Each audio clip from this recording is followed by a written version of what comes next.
ಸಿದ್ಧಾಶ್ರಮ ಇದು ಸಿದ್ಧನಾಗುವುದಕ್ಕಿರುವ ಆಶ್ರಮವೇ ಹೊರತು ಪ್ರಸಿದ್ಧನಾಗಿರುವುದಕ್ಕಾಗಿರುವ ಆಶ್ರಮವಲ್ಲ. ಹಾಗಾದ್ರೆ ಒಬ್ಬ ಸಿದ್ಧನಾಗಬೇಕಾದ್ದು ಯಾವುದರ ಪ್ರಸಿದ್ಧಿಯಲ್ಲಿ, ಯಾವುದರ ಸಾಧನೆಯಲ್ಲಿ? ಸಾಧನೆ ಎನ್ನುವುದು ವೇದನೆ ಅಲ್ಲ, ಅದು ಬದುಕಿನ ಶೋಧನೆ. ವ್ಯಕ್ತಿ ಸಾಧನಾ ಮಾರ್ಗಾವಲಂಬಿಯಾಗಬೇಕು. ಹಾಗಾದ್ರೆ ನಮ್ಮಂತಹ ಋಷಿಮುನಿಗಳಿಗೆ ಏನು ಪ್ರಾಪಂಚಿಕ ವ್ಯವಹಾರದಲ್ಲಿ ನಾವು ತೊಡಗಿಕೊಳ್ಳುವುದಲ್ಲವಲ್ಲ. ಲೋಕಹಿತಮ್ಮ ಕರಣೀಯಂ, ಲೋಕಹಿತಾರ್ಥವಾದಂತಹ ಸಾಧನೆಯನ್ನೇ ತಪಃ, ಸಂಶೋಧನೆ, ಅದು ತಪಸ್ಸು. ಆತ್ಮನನ್ನು ಪರಮಾತ್ಮನ ಜೊತೆಗೆ ಅನುಸಂಧಾನ ಮಾಡುವುದು. ಆತ್ಮ ಪರಮಾತ್ಮನ ಅನುಸಂಧಾನ, ಜೀವ ದೇವನ ಅನುಸಂಧಾನಕ್ಕೆ ಪ್ರಣವ ಅಂತ. ಆತ್ಮ ಆತ್ಮನ ಅನುಸಂಧಾನ, ಜೀವ ಜೀವನ ಅನುಸಂಧಾನಕ್ಕೆ ಪ್ರಣಯ ಅಂತ ವ್ಯತ್ಯಾಸ ಇರುವುದು. ಪ್ರಣವಕ್ಕೂ ಪ್ರಣಯಕ್ಕೂ ಬೇರೇನು ವ್ಯತ್ಯಾಸ ಇಲ್ಲ. ಆಗಲಿಕ್ಕೆ ಗೌತಮನ ಹಿನ್ನೆಲೆ ಬಹಳ ದೊಡ್ಡದು. ಬ್ರಹ್ಮಮಾನಸ ಪುತ್ರನಾದಂತಹ ಅಂಗೀರಸ, ಹೌದು, ನನಗೆ ಮುತ್ತಜ್ಜಯ್ಯನ ಸ್ಥಾನದಲ್ಲಿ ನೀತಿಶಾಸ್ತ್ರ, ಧರ್ಮಶಾಸ್ತ್ರ, ಏನು ವೇದವಿಧನಾಗಿ ಪ್ರಪಂಚಕ್ಕೆ ಅಂಗೀರಸರು. ಹೌದೌದು, ಏನು ವಿದ್ಯಾಗುರುಗಳು, ಋಷಿ ಪರಂಪರೆ, ಎರಡು ಮಾರ್ಗ. ಅಂಗೀರಸಾತ್ಮಜನಾದಂತಹ ಒಂದು ಮಾರ್ಗ ಬೃಹಸ್ಪತಿಗಳು. ಅದೇ ಅಂಗೀರಸರಲ್ಲಿ ಆತ್ಮ ಮತ್ತು ಪುತ್ರನಂತೆ ವಿದ್ಯಾಭ್ಯಾಸವನ್ನು ಮಾಡಿದ ಶುಕ್ರರ ಮಾರ್ಗ ಇನ್ನೊಂದು. ಶುಕ್ರರು ತಲೆ ಕೆಳಗೆ ಕಾಲು ಮೇಲೆ ಮಾಡಿ ಧೂಮವೃತ ಮಾಡಿ ಕಲ್ತರು. ಆದ್ರೆ ಬೃಹಸ್ಪತಿರ ಹಾಗಲ್ಲ. ವೇದಶಾಸ್ತ್ರ, ನೀತಿ, ಇದನ್ನು ಕೇವಲ ಸಾತ್ವಿಕ ಮಾರ್ಗದಲ್ಲಿ. ಸಾಧನೆ ಯಾವುದು ದೊಡ್ಡದು? ಪ್ರಯೋಗಶೀಲತೆ ಉಳ್ಳಂತಹ ಶುಕ್ರರದ್ದು ದೊಡ್ಡದ ಅಲ್ಲ, ಪ್ರಯೋಗಶೀಲತೆಗೆ ಅವಕಾಶ ಇಲ್ಲದಂತ ಬೃಹಸ್ಪತಿಗಳಂತ. ಅದಕ್ಕೆ ವಿದ್ವತ್ ವಲಯದಲ್ಲಿ ತೀರ್ಮಾನ ಮಾಡಿದ್ರಂತೆ, ಗುರು ಬೃಹಸ್ಪತಿ, ಗುರು ಬೃಹಸ್ಪತಿ, ಶುಕ್ರ ಭಾರ್ಗವ. ಆ ಕಾರಣದಿಂದ ಶುಕ್ರರು ದೈತ್ಯ ಕುಲವನ್ನು ಉದ್ಧರಿಸುವುದಕ್ಕೆ ಹೊರಟು. ದೇವತೆಗಳನ್ನು ಉದ್ಧರಿಸುವುದಕ್ಕೆ ಏರುಟ್ಟಲ್ಲಿ ಪ್ರಯೋಗಶೀಲತೆ ಇಲ್ಲ, ಅಲ್ಲಿ ಯಜ್ಞಾದಿ ಕರ್ಮಗಳಿಗೆ ಅವಕಾಶ ಇಲ್ಲ. ಆ ಕಾರಣದಿಂದ ಅವರಿಗೆ ಮೃಗ ಮನುಷ್ಯಗಳ ಸೂಚನೆ ಪೈತೃಕವಾಗಿ ಬಂದದ್ದು. ಹಾಗಾದ್ರೆ ಬಿದ್ದವರನ್ನು ಮೇಲೆತ್ತುವ ಬನ್ನಿ, ಎಲ್ಲರೂ ಕೈ ನೀಡಿ. ಇದು ಶುಕ್ರ ಮಾರ್ಗ, ಅದನ್ನು ತಪ್ಪು ಅಂತ ಹೇಳಲಿಕ್ಕೆ ಬರುವುದಿಲ್ಲ. ನಮಗೆ ಬೃಹಸ್ಪತಿಗಳು ಸಹೋದರನಾದಂತಹ ಉಚ್ಚತ್ಯನ ಸಹೋದರನಾದಂತಹ ಒಬ್ಬ ವಿರಾಗಿಯಾಗಿ, ಕರ್ಮಕಾಂಡದಲ್ಲಿ ಆಸಕ್ತಿ ಉಳ್ಳವನಾಗಿ, ಒಬ್ಬ ಸ್ಮೃತಿವಾಚಕನಾಗಿ, ಹೀಗೆ 3 ಮಂದಿ ಪ್ರಪಂಚದಲ್ಲಿ ಹುಟ್ಟಿಕೊಂಡರು. ನಾವು ಉಚ್ಚತ್ಯನ ಹಿನ್ನೆಲೆಯಿಂದ, ಉಚ್ಚತ್ಯನ ಮಗನೇ ದೀರ್ಘತಮ, ದೀರ್ಘತಮನ ಮಗ ಗೌತಮ. ನನ್ನ ಚಿಕ್ಕಂಜೊಬ್ಬರಿದ್ದಾರೆ, ಅವರಿಗೆ ಸಂವರ್ತಕ ಅಂತ ಒಂದು ರೀತಿಯ ವೈರಾಗ್ಯ, ಅವಧೂತ ಪ್ರಜ್ಞೆ, ಕಾಶಿಯಲ್ಲಿ ತಿರುಗಾಡ್ತಾ ಇರುವುದು ಸಂವರ್ತಕರು. ಯಾವುದು ಬೇಡ, ದೇಹದ ಕುರಿತಾದ ಆಸಕ್ತಿ ಇಲ್ಲ, ಅಥವಾ ಶೃಂಗಾರದ ಕುರಿತಾಗಿ ತೊಡಗಿಸಿಕೊಳ್ಳುವವರಲ್ಲ. ಒಂದು ರೀತಿಯ ವೈರಾಗ್ಯ. ತೊಡಗಿದ್ರೆ ಸದಾ ಯಜ್ಞ ನಿರತರು, ತಪಸ್ಸಿಗೆ ಕುಳಿತರೆ ಸದಾ ತಪಸ್ಸು, ಅಲ್ಲ ಕರ್ಮಕಾಂಡಗಳಿಗೆ ತೊಡಗಿದ್ರೆ ಸದಾ ಕರ್ಮಕಾಂಡ. ಆದ್ರೆ ಪ್ರಪಂಚಕ್ಕೆ ಸ್ಫೂರ್ತಿಕಾರನಾಗಿ ಕೊಟ್ಟದ್ದು ಸಣ್ಣ ಇರುವಲ್ಲವಲ್ಲ. ಆದರೆ ನನ್ನಯ್ಯ ದೀರ್ಘತಮ ಬಾಹ್ಯ ಪ್ರಪಂಚವನ್ನು ಕಂಡವರಲ್ಲ, ಅಂತರ್ಮುಖಿಯಾಗಿ ಜ್ಞಾನವನ್ನೇ ಅನುಷ್ಠಾನ ಮಾಡುತ್ತಾ ಯಾರಿಗೂ ಜ್ಞಾನೋಪದೇಶ ಮಾಡುವುದರಲ್ಲಿ ಆಸಕ್ತಿ ಇಲ್ಲ. ಅವರ ಹುಟ್ಟಿನ ಹಿನ್ನೆಲೆ ಸಾರ್ವಜನಿಕವಾಗಿ ಹೇಳಿಕೊಳ್ಳುವ ರೀತಿಯಲ್ಲಿಲ್ಲ. ಮನೆ ಮಜ್ಜಿಗೆಯನ್ನು ತಾಳೆ ಮರದಡಿಯಲ್ಲಿ ಕುಳಿತರೆ ಏನು ಅರ್ಥ ಬರ್ತದೆ? ಮೇಲೆ ನೀವು ಉಗುಳಿದ್ರೆ ಎಲ್ಲಿಗೆ ಬೀಳುತ್ತದೆ? ಮುಖಕ್ಕೆ. ಹಾಗಾದ ಕಾರಣ ದೀರ್ಘತಮನನ್ನ ಪಿತೃ ಮಹಾಶಯನ ಹುಟ್ಟಿನ ಹಿನ್ನೆಲೆಯಲ್ಲಿ ನಾನು ಹೇಳಿದ್ರೆ ಬೃಹಸ್ಪತಿಗಳನ್ನು ದೂರಿದ ಗೌತಮ ಅಂತ ಹೇಳ್ಬೋದು. ಅದಕ್ಕೆ ಬಗ್ಗೆ ನಮಗಿಂತ ಹಿರಿಯರನ್ನು ಅಥವಾ ಗುರುಗಳನ್ನು ಪಿತೃಸ್ಥಾನದಲ್ಲಿರುವವರನ್ನು ಅಥವಾ ಪೂಜ್ಯ ಸ್ಥಾನದಲ್ಲಿರುವವನ್ನು ವಿಮರ್ಶಿಸುವುದಕ್ಕೆ ಹಿರಿಯರಿಗೆ ಹಕ್ಕು ಕೊಟ್ಟಿಲ್ಲ ಯಾವ ಶಾಸ್ತ್ರವು. ವಿಮರ್ಶಿಸಬಹುದಾ ಹಿರಿಯರನ್ನು? ವಿಮರ್ಶಿಸಬಹುದು ಹೇಳಿದ ಶಾಸ್ತ್ರ ಹೇಳಿ ನೀವು. ಗುರುಗಳನ್ನು ತಾತ್ಸಾರದಿಂದ ಕಾಣಬಹುದಾ? ಅದಕ್ಕೊಂದು ಶಾಸ್ತ್ರ ಹೇಳಿ ನೀವು. ಯಾವ ಶಾಸ್ತ್ರದಲ್ಲಿಯೂ ನಮಗೆ ಹಿರಿಯರನ್ನು, ಗುರುಗಳನ್ನು, ಪೂಜ್ಯರನ್ನು ವಿಮರ್ಶಿಸುವುದಕ್ಕೆ ಹುಟ್ಟಿ ಬಂದದ್ದಿಲ್ಲ. ಅದ ಕಾರಣ ನಾನು ಯಾಕೆ? ಆದರೆ ಗೌತಮನಾಗಿ ನನ್ನ ಅಯ್ಯ ಬುದ್ಧಿ ಬರುತ್ತಿದ್ದಂತೆ ಪ್ರವಾಹದಲ್ಲಿ ಇಳಿದು ಹೋದ್ರ ಅಥವಾ ಯಾರೋ ಪ್ರವಾಹಕ್ಕೆ ತಳ್ಳಿದ್ರು ಅಂತ ಗೊತ್ತಿಲ್ಲ. ಕಣ್ಣ ಮುಂದೆ ಪ್ರವಾಹದಲ್ಲಿ ಹೊರಟು ಹೋದ್ರು ಗೌತಮ. ಕಂಡವರು ನಾವು ಬುದ್ಧಿ ತಿಳಿದು ಒಂದು ಮನೆತನದಲ್ಲಿ ಹೀಗಾಗಕೂಡದು ಎನ್ನುವುದರಿಂದ ಸಂಸಾರದ ಕುರಿತಾದಂತಹ ಆಸಕ್ತಿ ನನಗೆ ಕುಂಠಿತವಾದದ್ದಾಗಿದೆ. ಯಾವಾಗ ಬುದ್ಧಿ ಹುಟ್ಟುವಾಗ, ಬುದ್ಧಿ ಮೂಡುವಾಗ ಒಂದು ದುರ್ಘಟನೆ ಎಂದು ಕಾಣುತ್ತೇವೆಯೋ ನಮ್ಮ ಬದುಕಿನಲ್ಲಿ ಆ ದುರಂತವನ್ನು ಕಂಡು ವೈರಾಗ್ಯಕ್ಕೆ ಹೋಗುವುದು ಸಹಜ ಅಲ್ವೇ? ಅದು ನನಗೆ ಬಂದದ್ದು ವೈರಾಗ್ಯ. ಹಾಗೆ ಅಂತ ನಾನು ಗೋಪೂಜೆಯಲ್ಲಿ ಆಸಕ್ತ ಗೌತಮ. ಗೋಂದ್ರೆ ವೇದೋಪನಿಷತ್ತು, ಗೋಂದ್ರೆ ಭೂಮಿ, ಗೋಂದ್ರೆ ಹೌದೌದು ಎಲ್ಲವನ್ನೂ ಲೋಕವನ್ನು ಚಲಿಸುವ ದೇವಾಲಯ ಅಂತ ಹೇಳ್ತೇವೆ. ಅದರಲ್ಲಿರುವಷ್ಟು ಪ್ರೀತಿ ನನಗೆ ಬೇರೆ ಯಾವುದರಲ್ಲೂ ಇಲ್ಲ. ಸರ್ವಂ ಗೋಮಯ ನನ್ನ ಆಸಕ್ತಿ. ಅಂತರ್ಮುಖಿಯಾಗಿ ತಲ್ಲೀನನಾಗಿದ್ದುಕೊಂಡು ಲೋಕಚಿಂತನೆಯಲ್ಲಿ ತೊಡಗಿದವ. ಅಪರೂಪಕ್ಕೊಮ್ಮೆ ಬಹಿರ್ಮುಖನಾಗುವಂತಹದ್ದು ನನಗೆ ಸ್ವಭಾವ. ಕಣ್ಣಿನಲ್ಲಿ ಸಂಸಾರದ ಏಳು ಬೀಳು ಇದನ್ನೆಲ್ಲ ನೋಡಿದ್ದೇನೆ. ಕಾಲ ದಾದಿಯ ದಟ್ಟಡವಿಯಲ್ಲಿ ಹುಟ್ಟಿ ಯುಗಗಳೆಂಬ ಕಲ್ಲು ಬಂಡೆಗಳ ನುರುಡಿ ಶತಮಾನಗಳೆಂಬ ಜರಿಗಳಲ್ಲಿಡಿದು ಅನಂತತೆಯಲ್ಲಿ ಸೇರುವುದು ಕಾಲನದಿ. ಆ ಕಾಲ ನದಿಯಲ್ಲಿ ಸತ್ಯ ಧರ್ಮ ಎಂಬ ದಂಡೆಯ ಒಳಗೆ ಹರಿಯುತ್ತದೆ. ನಾವೇನು ಜೀವರು ಅದರಲ್ಲಿ ಸಾಗುತ್ತಿರುವ ಬಿಂದುಗಳಲ್ವೇ ಆ ಬಿಂದುಗಳು ಹೋಗಬೇಕಾದ ಸಿಂಧುವಿನ ಕಡೆಗೆ ಅಂತ ಗೊತ್ತುಂಟು. ಹಾಗೆಂತ ಹುಟ್ಟಿದವರು ಸಾಯ್ತಾನೆ, ಹುಟ್ಟಿದ್ದಾನೆ ಸಾಯ್ತಾನೆ ಅಂತ ಅಲ್ಲವಲ್ಲ. ಹುಟ್ಟುವುದಕ್ಕೊಂದು ಹೊತ್ತು, ಸಾಯುವುದಕ್ಕೊಂದು ಹೊತ್ತು, ಹುಟ್ಟು ಸಾವಿನ ಮಧ್ಯೆ ಜೀವನವನ್ನು ನಿರ್ವಹಿಸುವುದಕ್ಕೆ ಎಷ್ಟು ಹೊತ್ತು ಅಂತ ನಾವು ಗೊತ್ತುಂಟ. ತಾಯಿಯ ಹೊಟ್ಟೆಯಿಂದ ಇಳಿದು ಬಂದಿದ್ದೇವೆ ಒಂದು ಪಾತ್ರ ನಿರ್ವಹಣೆಗೆ. ಮತ್ತೆ ಒಂದಲ್ಲಿಗೆ ಹಿಂದೆ ಹೋಗ್ತೇವೆ. ಮರಳಿ ಬಂದವರಿಲ್ಲ, ವರದಿ ತಂದವರಿಲ್ಲ. ಆದರೆ ಶರಣನ ಗುಣವನ್ನು ಮರಣದಲ್ಲಿ ಕಾಣು. ಅದಕ್ಕಾಗಿ ಸಾಧನಾ ಮಾರ್ಗಾವಲಂಬಿಯಾಗುವಂತ ಕಾಣುವುದು. ಇವತ್ತು ಬಹಿರ್ಮುಖನಾಗುವಾಗ ಅದು ಮಹತಿ ವೀಣೆಯ ಸ್ವರ ಅಲ್ವ ಸ್ವಾಮಿ? ಮಹತಿ ವೀಣೆಯನ್ನು ನುಡಿಸುವುದು ಯಾರು? ನಾರದರಲ್ವ? ಒಳ್ಳೆಯದು. ಜಯ ಜಯ ಜಯ ಜಯ ನಾರಾಯಣ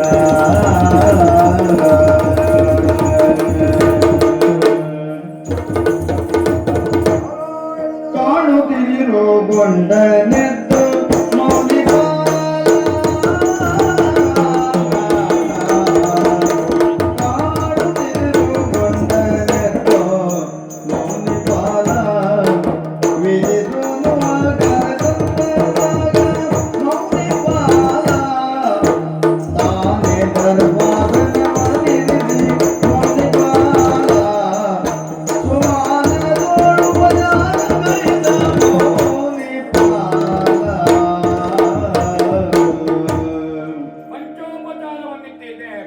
ಪಂಚಭೌತಿಕವಾದ ಶರೀರ ನಾರದರೆ ಪೃಷ್ಠಾಗ್ನಿಗೆ ಆಸನ, ಪಾದಾಗ್ನಿಗೆ ಪಾದ್ಯ, ಹಸ್ತಾಗ್ನಿಗೆ ಆರ್ಘ್ಯ, ಮುಖಾಗ್ನಿಗೆ ಆಚಮನೀಯ, ಉದರಾಗ್ನಿಗೆ ಮಧುಪರ್ಕ ಪಂಚೋಪಚಾರವನ್ನು ಪಂಚಭೌತಿಕವಾದ ಶರೀರಕ್ಕೆ ಶಾಸ್ತ್ರ ಹೇಳಿದೆ.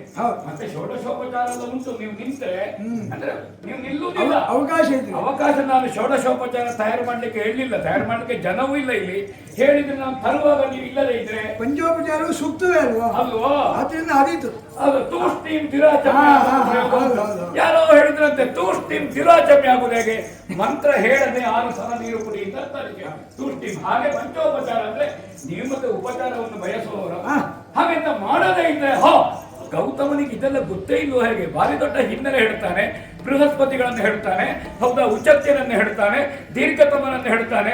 ಆದ್ರೆ ಮುತ್ತಜ್ಜಯನಿಂದ ಅಜ್ಜಯನಿಗೆ ಬರುವಾಗ, ಅಜ್ಜಯನಿಂದ ಅಪ್ಪನಿಗೆ ಬರುವಾಗ, ಅಪ್ಪನಿಂದ ಮಗನಿಗೆ ಬರುವ ಸನಾತನ ಸಂಸ್ಕೃತಿ ಎಲ್ಲ ಮುಗಿದೋಯ್ತು ಈ ಜಗತ್ತಿಲ್ಲ ಅಂತ ನೀವು ಹೇಳುದು ಬೇಡ. ನಿಮ್ಮದೊಂದು ಸುದ್ದಿ ಗೊತ್ತಾದ್ರೆ ಒಂದು ಮನೆಯಲ್ಲಿ ಅದು ಕಸ್ತೂರಿಯನ್ನು ಗಾಳಿಗೆ ಇಟ್ಟಾಗಂತೆ ಯಾರು ಹೇಳಿದ್ದಾರೆ. ನಾರದರಿಗೆ ಒಂದು ಸುದ್ದಿ ಗೊತ್ತಾದ್ರೆ ಎಲ್ಲ ಕಡೆಗೂ ನೀವು ಪಾಯಸಕ್ಕ ಉಪಕರಣ ಎಂಬ ಕ್ರಮ ಉಂಟು. ಅದು ಯಾರ ಮದುವೆಗೆ ಅಂತ ಕೇಳಬೇಡಿ, ಉತ್ತರ ಕಡೆಗೆ ಆತರ ಆಯಿತು. ಸ್ವಾಮಿ ಹಾಗಾದ್ರೆ ಸವಾರಿಯಲ್ಲಿಂದ ಸೋರಿಯಾದುದೆತ್ತನಿಂದ ಮುನಿಪಾ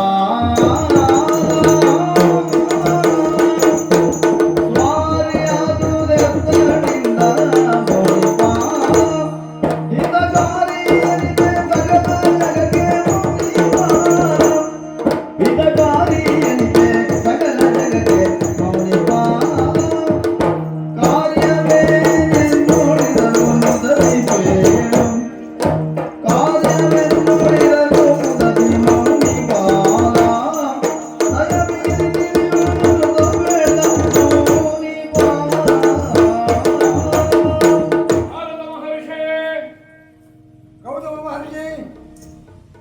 ಬ್ರಹ್ಮ ಮಾನಸ ಪುತ್ರರು ನೀವು. ಹಾ ಹಾಗೆಂತ ನೀವು ಬ್ರಹ್ಮದೇವರ ಕೆಲಸ ಮಾಡುವುದಿಲ್ಲ ಅಂತ ನಾರಾಯಣನ ಸಂಕಲ್ಪದಂತೆ ನಿಮ್ಮ ವಿಶ್ವ ಪರ್ಯಟನ ಹೌದು. ನಮಗೆ ಅದೇ ಕಾಣುದು.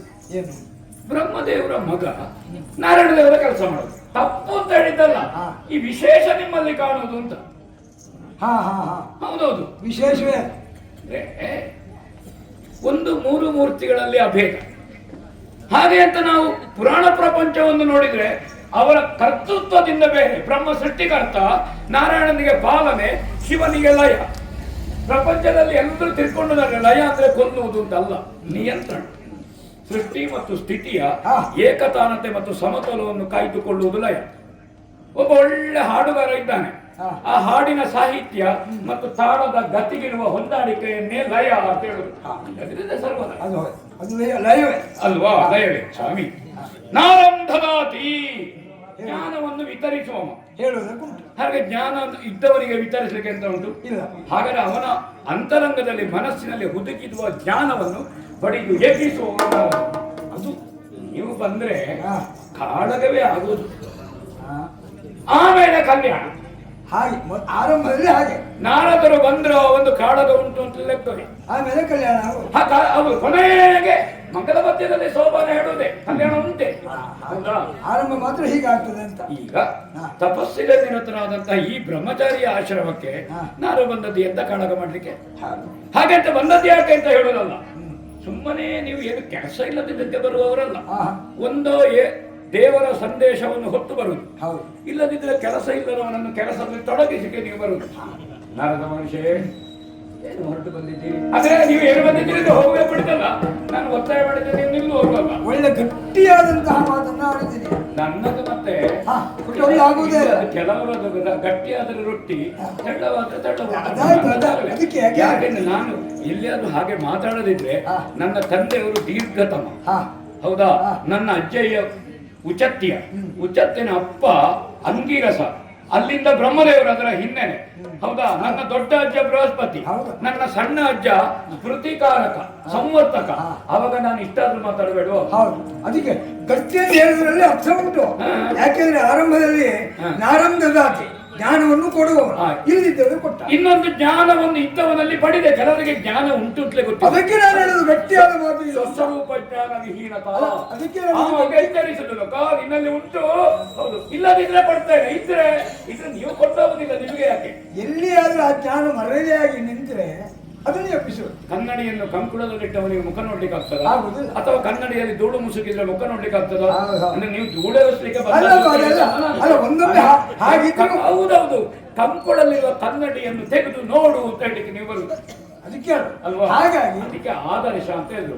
ನೀವೇ ನಮಗೆ ದರ್ಪಣ ಆದರ್ಶ ಕನ್ನಡಿ. ನಿಮ್ಮನ್ನು ನೋಡಿದರೆ ನಾವು ತಪ್ಪನ್ನು ತಿದ್ದಿಕೊಳ್ಬೇಕು. ಹಾಗಾದ್ರೆ ನಾನು ಬಂದ ಕಾರಣ ಏನು? ಅನುಗ್ರಹ ಆಗಬೇಕು, ಅರ್ಪಣೆ ಆಗಬೇಕು. ಏನನೆಂಬೆ ಮುನಿ ಭಗವತಮ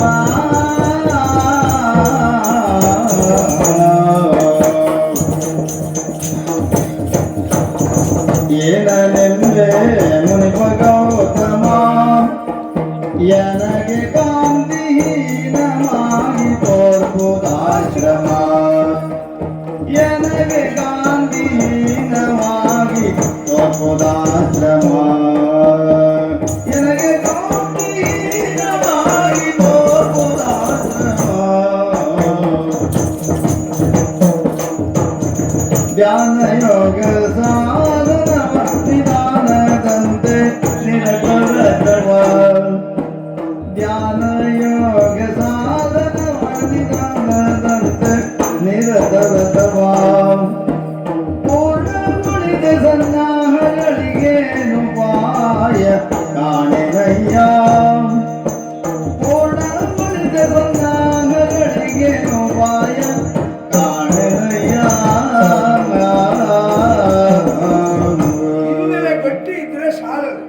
ಗಟ್ಟಿ ಇದ್ದ ಹಿನ್ನೆಲೆಗೆ ಮುಂದೆ ಬರಬೇಕು ಅಂತಾರೆ. ಆ ಪ್ರೌಢಿಮೆ ಇರಬೇಕು, ಪ್ರವೃತ್ತಿ ಬೇಕದಕ್ಕೆ. ಅಧ್ಯಯನ ಅಭ್ಯಾಸ. ಹೌದಾ? ನಮ್ಮ ಮನೆತನ ಗೊತ್ತುಂಟ. ಅಜ್ಜನ ಹೆಸರು ಹೇಳಿಯೇ ಬರುತ್ತದೆ. ಪ್ರತಿ ವರ್ಷ ಅಧ್ಯಯನದ್ದೇ ಸಂಸ್ಮರಣೆ ಮಾಡಿದ್ವಿ, ಒಂದೆಂತದಿಲ್ಲ. ಅಧ್ಯಯನ ಹೆಸರು ಹೇಳಿ ಬದುಕುವುದನ್ನು ಹೊಡಿತು. ಆ ಕಾರಣದಿಂದ ಅದರಿಂದ ಹಿನ್ನೆಲೆ ಗಟ್ಟಿ ಇದ್ದರೆ ಆಗಲಿಲ್ಲ. ಅದಕ್ಕೆ ಸರಿಯಾದಂತಹ ಸಿದ್ಧತೆ ಬೇಕು. ಸಿದ್ಧಾಶ್ರಮದಲ್ಲಿ ಅದು ಉಂಟು ಅಂತ ನನಗೆ ಅರ್ಥ ಆಗಿದೆ. ಯಾಕೆ ನಮ್ಮಂತಹ ಜ್ಞಾನಿಗಳಿಗೆ ಅಥವಾ ತಪಸ್ವಿಗಳಿಗೆ ಯೋಗಿಗಳಿಗೆ ಸಿದ್ಧರಾಗುವುದಕ್ಕೋ ಬದ್ಧರಾಗುವುದಕ್ಕೋ ಇರುವಂತಹದ್ದು ಅಲ್ವೇ? ಹಾಗಾಗಿ ಸಿದ್ಧಾಶ್ರಮದಲ್ಲಿ ಸಿದ್ಧವಾಗ್ತಾ ಇದೆ ಅನ್ನೋದು ತಿಳಿದ್ರು ಈ ಆಶ್ರಮದ ಒಮ್ಮೆ ಸಂದರ್ಶಿಸಿ ಹೋಗಬೇಕನ್ನೋ ಕಾರಣಕ್ಕಾಗಿ ಈ ಕಡೆಗೆ ಬಂದೆ. ಸಂತೋಷ. ನೀವು ಸಂತೋಷ ಪುಟ್ಟ ಸಾಲು ನನಗೆ ಸಂತೋಷ ಆಗ್ಬೇಕಲ್ಲ. ಹೇಗೆ ಸ್ವಾಮಿ ನಿಮಗೆ ಸಂತೋಷ ಮಾಡುವುದು? ಯಾರು ಮಾಡುವುದು ಅಂದ್ರೆ ಈ ಸಿದ್ಧಾಶ್ರಮಕ್ಕೆ ಬಂದಾಕ್ಷಣದಲ್ಲಿ ಎಲ್ಲಿರುವಂತಹ ತೇಜಪುಂಜವಾದಂತಹ ಕಾಂತಿಯನ್ನು ಕಾಣಬೇಕು ಅಂತಿತ್ತು ನನ್ನ ಮನಸ್ಸಿಗೆ. ಅದು ಕಾಣಲಿಲ್ಲ. ಹೌದಾ? ಕಾಂತಿ ಹೀನವಾಗಿ ಕಾಣ್ತಾ ಉಂಟು. ತಪಸ್ಸುಗಳಿರಂತಹ ಪ್ರದೇಶ. ಆ ತಪಸ್ಸು ಸಾತ್ವಿಕ ಮಾರ್ಗದಲ್ಲಿದ್ರೆ ಎಲ್ಲ ಅರಳಿಕೊಳ್ತದೆ. ಆ ತಪಸ್ಸು ತಮೋ ಮಾರ್ಗವನ್ನು ಹಿಡಿದ್ರೆ ಅರಳಿದ್ದೆಲ್ಲ ಮುದುಡಿಕೊಳ್ತದೆ. ಹಾಗೆ ಕಾಣ್ತದೆ ಈಗ. ಹೌದಾ? ಯಾಕೆ ಮುದುಡಿದೆ, ಯಾಕೆ ಕಾಂತಿಹೀನ ಆಗಿದೆ, ಯಾಕೆ ಹೀಗಾಗುವುದಕ್ಕೆ ಕಾರಣ ಏನುಂಟು, ಇದೆಲ್ಲ ತಿಳಿಯುವ ಆಸೆ ಉಂಟು ಸ್ವಾಮಿ. ಕೆಲವು ದಿವಸದಿಂದ ಯಾರಲ್ಲಿ ಆದ್ರೂ ಹೇಳಬೇಕು ಅಂತ ಆಲೋಚನೆ ಮಾಡಿದ್ದೇನೆ. ಹೌದಾ? ಆದ್ರೆ ಯಾರ ಹತ್ರ ಹೇಳುದು ಹೇಳಿ? ಸಂತೋಷವನ್ನು ಹಂಚಿಕೊಳ್ಳುವುದಕ್ಕೆ ಮಾತನಾಡುವ ಮತ್ತೊಂದು ವ್ಯಕ್ತಿ ಇಲ್ಲಿ ಇಲ್ಲ. ದುಃಖವನ್ನು ಹಂಚಿಕೊಂಡು ಸಮಾಧಾನ ಮಾಡೋದು ನನ್ನ ಮಾತಿಗೆ ಕಿವಿಯಾಗುವ ಕಿವಿಗಳಿಲ್ಲ. ನನ್ನಷ್ಟಕ್ಕೆ ನಾನು ಮಾತಾಡೋದು. ಯಾರಾದ್ರೂ ಹಿಂದಿನವರು ಕಿವಿ ಕೊಟ್ಟರೆ ಹುಚ್ಚಾರಂಭವಾಗಿದೆ ಗೌತಮನಿಗೆ ಹೇಳುವುದಕ್ಕೆ ಸಾಧ್ಯವಾಗಿ. ಮತ್ತೆ ಅವನಷ್ಟಕ್ಕೆ ಅವನು ಮಾತಾಡಿದ ಅರ್ಥ ಏನು ಅಲ್ವಾ? ಹಾಗೆ ಒಂದು ಭಗವದ್ ನಾಮ ವ್ಯಾಹರಣ, ದೇವರ ಹೆಸರನ್ನು ಹೇಳುತ್ತಾ ಸಾಗುವುದು. ಅದಕ್ಕೆ ಭಜನಾ ಮಾರ್ಗ ಅಂತ ಹೆಸರು. ಅದಕ್ಕೆ ತೊಂದರೆ ಇಲ್ಲ. ಇನ್ನೊಂದು ನಾಮ ಸ್ಮರಣ, ಅಂತರ್ಮುಖಿಯಾಗಿ ಕೃತವಿಚ್ಚದೆ ನಾವು ಪರಮಾತ್ಮನಲ್ಲಿ ಅನುಸಂಧಾನಗೊಳಿಸುವುದನ್ನು ಯೋಗ, ಧ್ಯಾನ, ತಪಸ್ಸು ಎಂತ ಬೇಕಾದ್ರೂ ಹೇಳಿ. ಹೌದಾ? ಹಾಗೆ ಮಾಡುವುದು ಬಹಿರ್ಮುಖನಾಗ್ತಾನೆ. ಈಗ ಒಂದು ರೀತಿ ಆತ್ಮವಿಶ್ವಾಸ ಕುಸಿದಂತೆ ಕಾಣುತ್ತದೆ. ದೀರ್ಘಕಾಲ ನಾನು ತಪಸ್ಸಿನಲ್ಲಿ ನಿರತನಾದೆ, ಏನಾದ್ರೂ ಸಾಧಿಸಬೇಕು ಸ್ವಾಮಿ. ಕರ್ಮೇಂದ್ರಿಯಗಳು, ಜ್ಞಾನೇಂದ್ರಿಯಗಳು 10 ಇಂದ್ರಿಯ, ಮನಸ್ಸು 11ನೇದ್ದು, 12ನೇದ್ದು ಬುದ್ಧಿ. ಅದರಲ್ಲಿ ಏಕಾಗ್ರತೆ ಮಾಡಿದೆ, ಪ್ರಣವವನ್ನು ಉಚ್ಚರಿಸಿದೆ, ಅದನ್ನು ಧನುಸ್ಸನ್ನಾಗಿಸಿದೆ. ಹೌದು, ಆತ್ಮವನ್ನೇ ಶರವನ್ನಾಗಿಸಿದೆ. ಬ್ರಹ್ಮ ತಮ್ಮ ಲಕ್ಷ್ಯ ಮುಚ್ಚತೆ, ನನ್ನ ಲಕ್ಷ್ಯ ಇರುವುದು ಬ್ರಹ್ಮ. ಆದರೆ ಯಾಕೆಂತ ಗೊತ್ತಿಲ್ಲ, ಈಗ ಆ ಒಂದು ಏಕಾಗ್ರತೆಯೇ ಬರುವುದಿಲ್ಲ. ತಪಸ್ಸು ಪೂರ್ಣ ಆಗುವುದು ಬ್ರಹ್ಮವನ್ನು ತಲುಪುವುದು. ಬ್ರಹ್ಮ ಸಿಕ್ಕಿದ ಅಂದ್ರೆ ಸದಸದ್ದು ವಿವೇಕದಿಂದ ಅದೊಂದು ವಸ್ತು. ಬ್ರಹ್ಮ ಅಂದ್ರೆ ಒಬ್ಬ ಬ್ರಹ್ಮನು, ಅವನು ಪುಲ್ಲಿಂಗ, ಮತ್ತೊಂದು ಬ್ರಹ್ಮಳು ಸ್ತ್ರೀಲಿಂಗ, ಮತ್ತೆ ಅವರು ಹೇಳ್ತಾರೆ ಬ್ರಹ್ಮವು ನಪುಂಸಕಲಿಂಗ. ಭಗವಂತನನ್ನು ಲಿಂಗವೇದ ಮಾಡಲಿಕ್ಕೆ ನಾವು ಅಲ್ಲ. ಹಾಗಾದ್ರೆ ಬ್ರಹ್ಮದ ಕಡೆಗೆ ಹೋಗುವಾಗ ಯಾವುದೋ ಒಂದು ಕೊರತೆ ಕಾಣುವುದು. ಇದು ತಪಸ್ಸಿಗೆ. ಹಾಗಾದ್ರೆ ಯಜ್ಞದ ಮೂಲಕವಾಗಿ ಒಂದು ತಪಸ್ಸಿನ ಮೂಲಕವಾಗಿ ಅದಾಗದಿದ್ರೆ ಯಜ್ಞ, ಅದು ಕ್ರಿಯಾ ತಪಸ್ಸು ಅಥವಾ ಜ್ಞಾನ. ಯಜ್ಞ, ದಾನ, ತಪಸ್ಸು ಮೂರಲ್ವೋ. ನಾವು ದಾನ ಪಡೆಯುವ ವರ್ಗ, ದಾನ ಕೊಡುವ ವರ್ಗ. ಹಾಗೆಂತ ಯಜ್ಞ ಮುಖದಲ್ಲಿ ನಾವು ಹವಿರ್ಭಾಗವನ್ನು ದೇವತೆಗಳಿಗೆ ಕೊಡ್ತೇವೆ. ಇದನ್ನ ಹಾಗೆ ಯಜ್ಞ ತೊಡಗುವಾಗ ನನಗೊಂದು ಒಂಟಿತನ ಕಾಡುವುದು. ಕೆಲವೊಂದು ಯಜ್ಞಕ್ಕೆ ಒಬ್ಬನೇ ಬ್ರಹ್ಮಚಾರಿ ಮಾಡಬಾರದಂತೆ. ಹಾಗಂತ ನಿತ್ಯಾಗ್ನಿಹೋತ್ರ ಆದವ ಮಾಡಬಹುದು. ಹೌದು, ಗಣಪತಿ ಹವನ ಮಾಡಬಹುದು. ಇನ್ನೊಂದು ಹವನ ಮಾಡೋದಕ್ಕೆ ನಮಗಾಗ್ತದ? ಆಗುವುದಿಲ್ಲ. ಯಾಕಂದ್ರೆ ಉಪಾಸನಾಗ್ನಿಯ ಪ್ರತಿನಿಧಿ ಎನ್ನುವವಳನ್ನು, ಹೌದಾ, ಅವಳು ಹೆಂಡತಿ. ಹೌದಪ್ಪ, ನಿಮಗೆ ನಾ ಹೇಳಲಿಕ್ಕಿದ್ದವಲ್ಲ. ಯಾಕಂದ್ರೆ ನೀವು ಕೈ ಹಿಡಿದ ಹೆಂಡತಿ ಇಲ್ಲ, ಹುಟ್ಟಿದ ಮಕ್ಕಳಿಲ್ಲ. ನಾನು ಇನ್ನೂ ಮದುವೆ ಆಗ್ಲಿಲ್ಲ. ವಿಷಯ ಒಂದೇ, ಕೈ ಹಿಡಿದ ಹೆಂಡತಿ ಇಲ್ಲ ಅಂದ್ರೆ ಇನ್ನೆಲ್ಲಿಯೋ ಕೈ ಹಿಡಿದಿದ್ದೀನಿ ಅಂತ ಒಂದು ತಮಾಷೆ ಉಂಟು. ಕೈ ಹಿಡಿದ ಹೆಂಡತಿ ಇಲ್ಲ, ಮಕ್ಕಳಿಲ್ಲ ಅಂತ ಆದ್ರೂ ಇದ್ದವರನ್ನೆಲ್ಲ ಬಹಳ ಕಂಡಿದ್ದೆ. ನೀವು ಮದುವೆ ಮಾಡಿಸಿದ್ದೆ ಎಷ್ಟ? ಅದಕ್ಕೆ ಹೇಳುದು. ಹಾಗಾಗಿ ಏನು ತೊಂದರೆ ಇಲ್ಲ. ಆದ್ರೆ ನೀವೊಂದು ನಿಶ್ಚಯತಾಂಬೂಲದವರೆಗೆ ಇರ್ತೀರಿ, ಮದುವೆಗೆ ನೀವು ಹೋಗುದಿಲ್ಲ. ಇಲ್ಲ, ನಾವು ಅಕ್ಷರ ಆಗೋದಕ್ಕೆ ಬಂದು ಮುಟ್ಟು ಸಾಕು ಅಂತ ಯೋಚನೆ ಮಾಡುವುದು. ಊಟ ಅಂತೂ ನೀವು ಮದುವೆ ಮಾಡುವುದಿಲ್ಲ. ನಿಮ್ಮ ಬ್ರಹ್ಮಚಾರಿ ಅಷ್ಟು ಕಟ್ಟುನಿಟ್ಟಾದದ್ದು. ಹಾಗಂತ ಬ್ರಹ್ಮಚಾರಿಯಾದಂತ ನಿಮ್ಮ ಬಗ್ಗೆ ಆಕ್ಷೇಪವೂ ಇಲ್ಲ. ನಾರದ್ರು ಆ ಮನೆಯ ಕಿಟಿಕಿಯಲ್ಲಿ ಇಣುಕಿದ್ರೆ ಅಂತ ಹೇಳಿ ನಾವು ಇದ್ದಾಗ ಹೌದಾ? ಅಂದ್ರೆ ಬ್ರಹ್ಮದಲ್ಲಿಯೇ ನೀವು ಸದಾ ಚಲಿಸುವವರು ಸ್ವಾಮಿ. ಹಾಗಾದ್ರೆ ಒಂದು ಏಕಾಂತ, ಆ ಹಕ್ಕು ನನಗಿನ್ನೂ ಬರಲಿಲ್ಲ. ಉಪಾಸನಾಗ್ನಿಯ ಪ್ರತಿನಿಧಿ ಹೆಂಡತಿ, ಅದು ಬರಲಿಲ್ಲ. ಯಜ್ಞಕುಂಡಕ್ಕೆ ಯಾರೋ ಒಬ್ಳು ಯಜ್ಞ ಕೆಂಡವನ್ನು ತರುವುದಲ್ಲ. ನೋಡ, ಯಾರಲ್ಲಿ ಕೆಂಡವನ್ನು ತಂದಿರೋ ಪಾರ್ಶ್ವತಮ ತರುವುದು ಅವ ಹೆಂಡತಿಯ. ಹೆಂಡತಿಯೇ ಅಗ್ನಿಯಂತಂದು ಆಗ್ನೇಯ ದಿಕ್ಕಿನಲ್ಲಿ ಯಜ್ಞಕುಂಡದಲ್ಲಿ ಇಡಬೇಕು. ಹಾಗೆ ಯಜ್ಞ ಮಾಡುವುದಕ್ಕೆ ಅನುಕೂಲ ಉಂಟು, ಅಗ್ನಿ ತರುವುದು ಯಾರು ಪ್ರಶ್ನೆ ಬರ್ತದೆ. ಹಾಗಳ ಬೇಕಾದ ಅನುಕೂಲ ನನಗೆ ಇಲ್ಲದೆ ಇದ್ದ ಕಾರಣ ನನ್ನ ಯಜ್ಞವೋ ತಪಸ್ಸು ಮುಂದೆ ಹೋಗುದಿಲ್ಲ ಸ್ವಾಮಿ. ಒಂದು ಹಿಂಜರಿಕೆ ಆಗುದು. ಯಾರ ಹತ್ರ ಹೇಳುವುದು? ಅದೇ ನಾನು ಹೇಳಿದ್ರೆ ಗೊತ್ತಾಗುವವರಾಗಬೇಕು. ನನಗಿಂತ ಸಣ್ಣವರಲ್ಲಿ ಹೇಳಿ ಪ್ರಯೋಜನ, ನನಗಿಂತ ದೊಡ್ಡವರಲ್ಲಿ ಹೇಳುವುದು ಕಷ್ಟ ಆಗ್ತದೆ. ಯಾಕೆಂದ್ರೆ ಹೇಳಬೇಕಿದ್ರೆ ಜನ್ಮ ಕೊಟ್ಟ ತಂದೆ ಹತ್ರ ಹೇಳಬೇಕು. ಅವರಂತೂ ಪ್ರವಾಹದಲ್ಲಿ ಹೋದ್ರು, ಎಲ್ಲಿಗೆ ಹೋದ್ರು ಅಂತ ನಾವು ಹುಡುಕ್ಲಿಕ್ಕೆ ಹೋಗ್ಲಿಲ್ಲ. ಬೃಹಸ್ಪತಿ ಹತ್ರ ಹೋಗುವುದಾ? ನನ್ನ ತಂದೆಯವರಿಗೆ ಬೃಹಸ್ಪತಿಗಳಲ್ಲಿ ಅಷ್ಟು ಹಿತ ಇರಲಿಲ್ಲ. ತಂದೆಯವರಿಗೆ ಹಿತ ಇಲ್ಲದ ಮೇಲೆ ನಾನು ಯಾಕೆ ಹಿತವನ್ನು ಸಾಧಿಸುವುದಕ್ಕೆ ಹೊರಟ? ಸಂವರ್ತಕರ ಹತ್ರ ಹೇಳುದು ಅವಧೂತ ಪ್ರಜ್ಞೆಯಲ್ಲಿ ಕುಟುಂಬದ ಮೋಹವನ್ನೇ ತೊರೆದು ಹೋಗಿದ್ದಾರೆ. ಆ ಕಾರಣದಿಂದ ನೀವು ಬಂದದ್ದು ನನಗೆ ಭಾಗ್ಯ ದೇವತೆ ಬಂದಾಗ ಆಯ್ತು ಸ್ವಾಮಿ. ಬ್ರಹ್ಮಚಾರಿ ತನ್ನ ಕಷ್ಟವನ್ನೊಬ್ಬ ಗೃಹಸ್ಥನ ಹತ್ರ ಹೇಳಿದವರಿಗೆ ಅರ್ಥ ಆಗುದಿಲ್ಲ, ಆದ್ರೆ ಇನ್ನೊಬ್ಬ ಬ್ರಹ್ಮಚಾರಿಗೆ ಅರ್ಥ ಆಗಿತ್ತು. ಬ್ರಹ್ಮಚಾರಿ ಆದರೂ ಬ್ರಹ್ಮಚಾರಿಯೇ ಹೇಳಿಕೊಳ್ಬೇಕು. ಮತ್ತೆ ನೀವು ಅನೇಕ ಮದುವೆ ಮಾಡಿಸಿದವರು, ನನಗೆ ಮದುವೆ ಮಾಡಿಸಬೇಕು ಅಂತ ನಿಮ್ಮ ಹತ್ರ ಹೇಳಿದ್ದಾರೆ. ಇನ್ನೊಬ್ಬನ ಕಷ್ಟ ಅರ್ಥ ಆಗುವವರು ಅಂತ ನೀವು. ಆದ್ರೆ ನನಗೊಂದು ಸಂತೋಷ ಆಯ್ತು, ಸಮಾಧಾನವಾಯಿತು. ಇಲ್ಲಿಯೇ ಬಂದದ್ದು ಸಾರ್ಥಕ ಆಯ್ತು ಅಂತ. ಯಾಕೆಂದ್ರೆ ತೇಜಪುಂಜವಾಗಿರಬೇಕಾದಂತಹ ಸಿದ್ಧಾಶ್ರಮದಲ್ಲಿ ಕಾಂತಿಹೀನತೆಯನ್ನು ಕಾಣ್ತೇನೆ ಹೇಳಿದ ಕ್ಷಣದಲ್ಲಿ ಸರ್ವ ಸುಲಭವಾದ ದಾರಿಯಲ್ಲೇ ತಾವು ಬಂದಿದ್ದೆ. ಕೆಲವರು ಬರುವಾಗ ಬಹಿರ್ಮುಖನಾಗ್ಲಿಲ್ಲ, ನಾನು ಬಹಿರ್ಮುಖನಾಗುವಾಗ ಬೇರೆ ಯಾರು ಬರ್ಲಿಲ್ಲ, ನೀವು ಬಂದಿ ಸ್ವಾಮಿ. ಯಾಕೆಂದ್ರೆ ಯಾವುದು ಮೊದಲಿಗೆ ಬರ್ತಾ ಇಲ್ಲ. ಬ್ರಹ್ಮಚಾರಿ ಅದಕ್ಕೆ ಮೊದಲಿಗೆ ಬರ್ತಾ ಇಲ್ಲ ಹೇಳುವಾಗ ಒಂದು ನೀನು ಹೇಳಿದಾಗ ಯಜ್ಞಕ್ರಿಯೆಗೆ ಬೇಕಾದಂತಹ ಸಹಧರ್ಮಿಣಿ ಇಲ್ಲ. ಈಗ ಇಲ್ಲಿಯವರೆಗೆ ಬ್ರಹ್ಮಚರ್ಯದಲ್ಲಿ ಇದ್ದವು. ಈಗ ಆಶ್ರಮ ಧರ್ಮವನ್ನು ಯೋಚನೆ ಮಾಡೋಣ.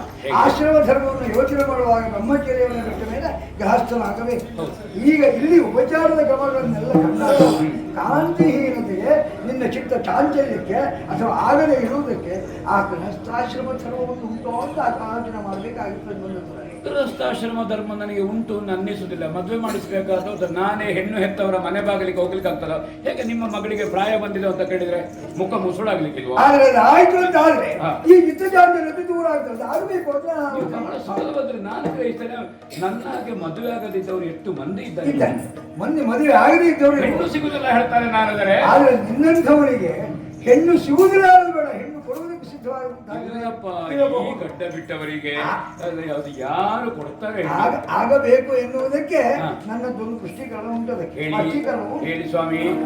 ಮೋದಳವ ಮುಹೂರ್ತ ಮಾತ್ರವೇ,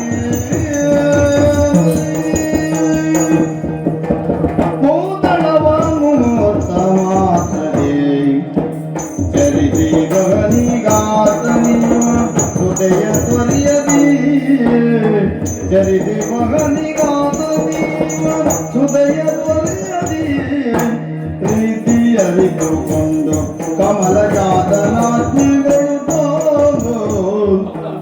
ಪ್ರೀತಿ ಅರಿತುಕೊಂಡು ಕಮಲ ಜಾತನಾತ್ಮಿಗೊಳುತ್ತ ದಿವಿಜನಾಥ ಬೋಧನಾಥ ಅರಿತು ಪ್ರೀತಿಯಿಂದ ನೀನುಲಿಪುದೋ ಏನನೆಂಬೆನು ನೀ ಗೌತಮ.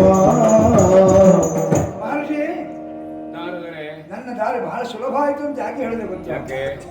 ಕರ್ಮಯೋಗದಲ್ಲಿ ಸಿದ್ಧತೆಯನ್ನು ಮಾಡಿಕೊಳ್ಳುವುದಕ್ಕೆ ಸಾಧ್ಯ ಆಗುವುದಿಲ್ಲ, ಚಿತ್ತ ಚಾಂಚಲ್ಯವಾಗ್ತದೆ. ಯಾಕೆಂದು ಗೊತ್ತಿಲ್ಲ ಅಂತ ಹೇಳುವ ನಿನ್ನ ಧಾಟೆಯನ್ನು ಅನುಸರಿಸಿದಾಗ ಇಲ್ಲೊಂದು ವ್ಯವಸ್ಥೆ ಆಗಬೇಕು ಅನ್ನೋದು ಸ್ಪಷ್ಟವಾಗಿ ನನಗೆ ಗೊತ್ತಾಯ್ತು.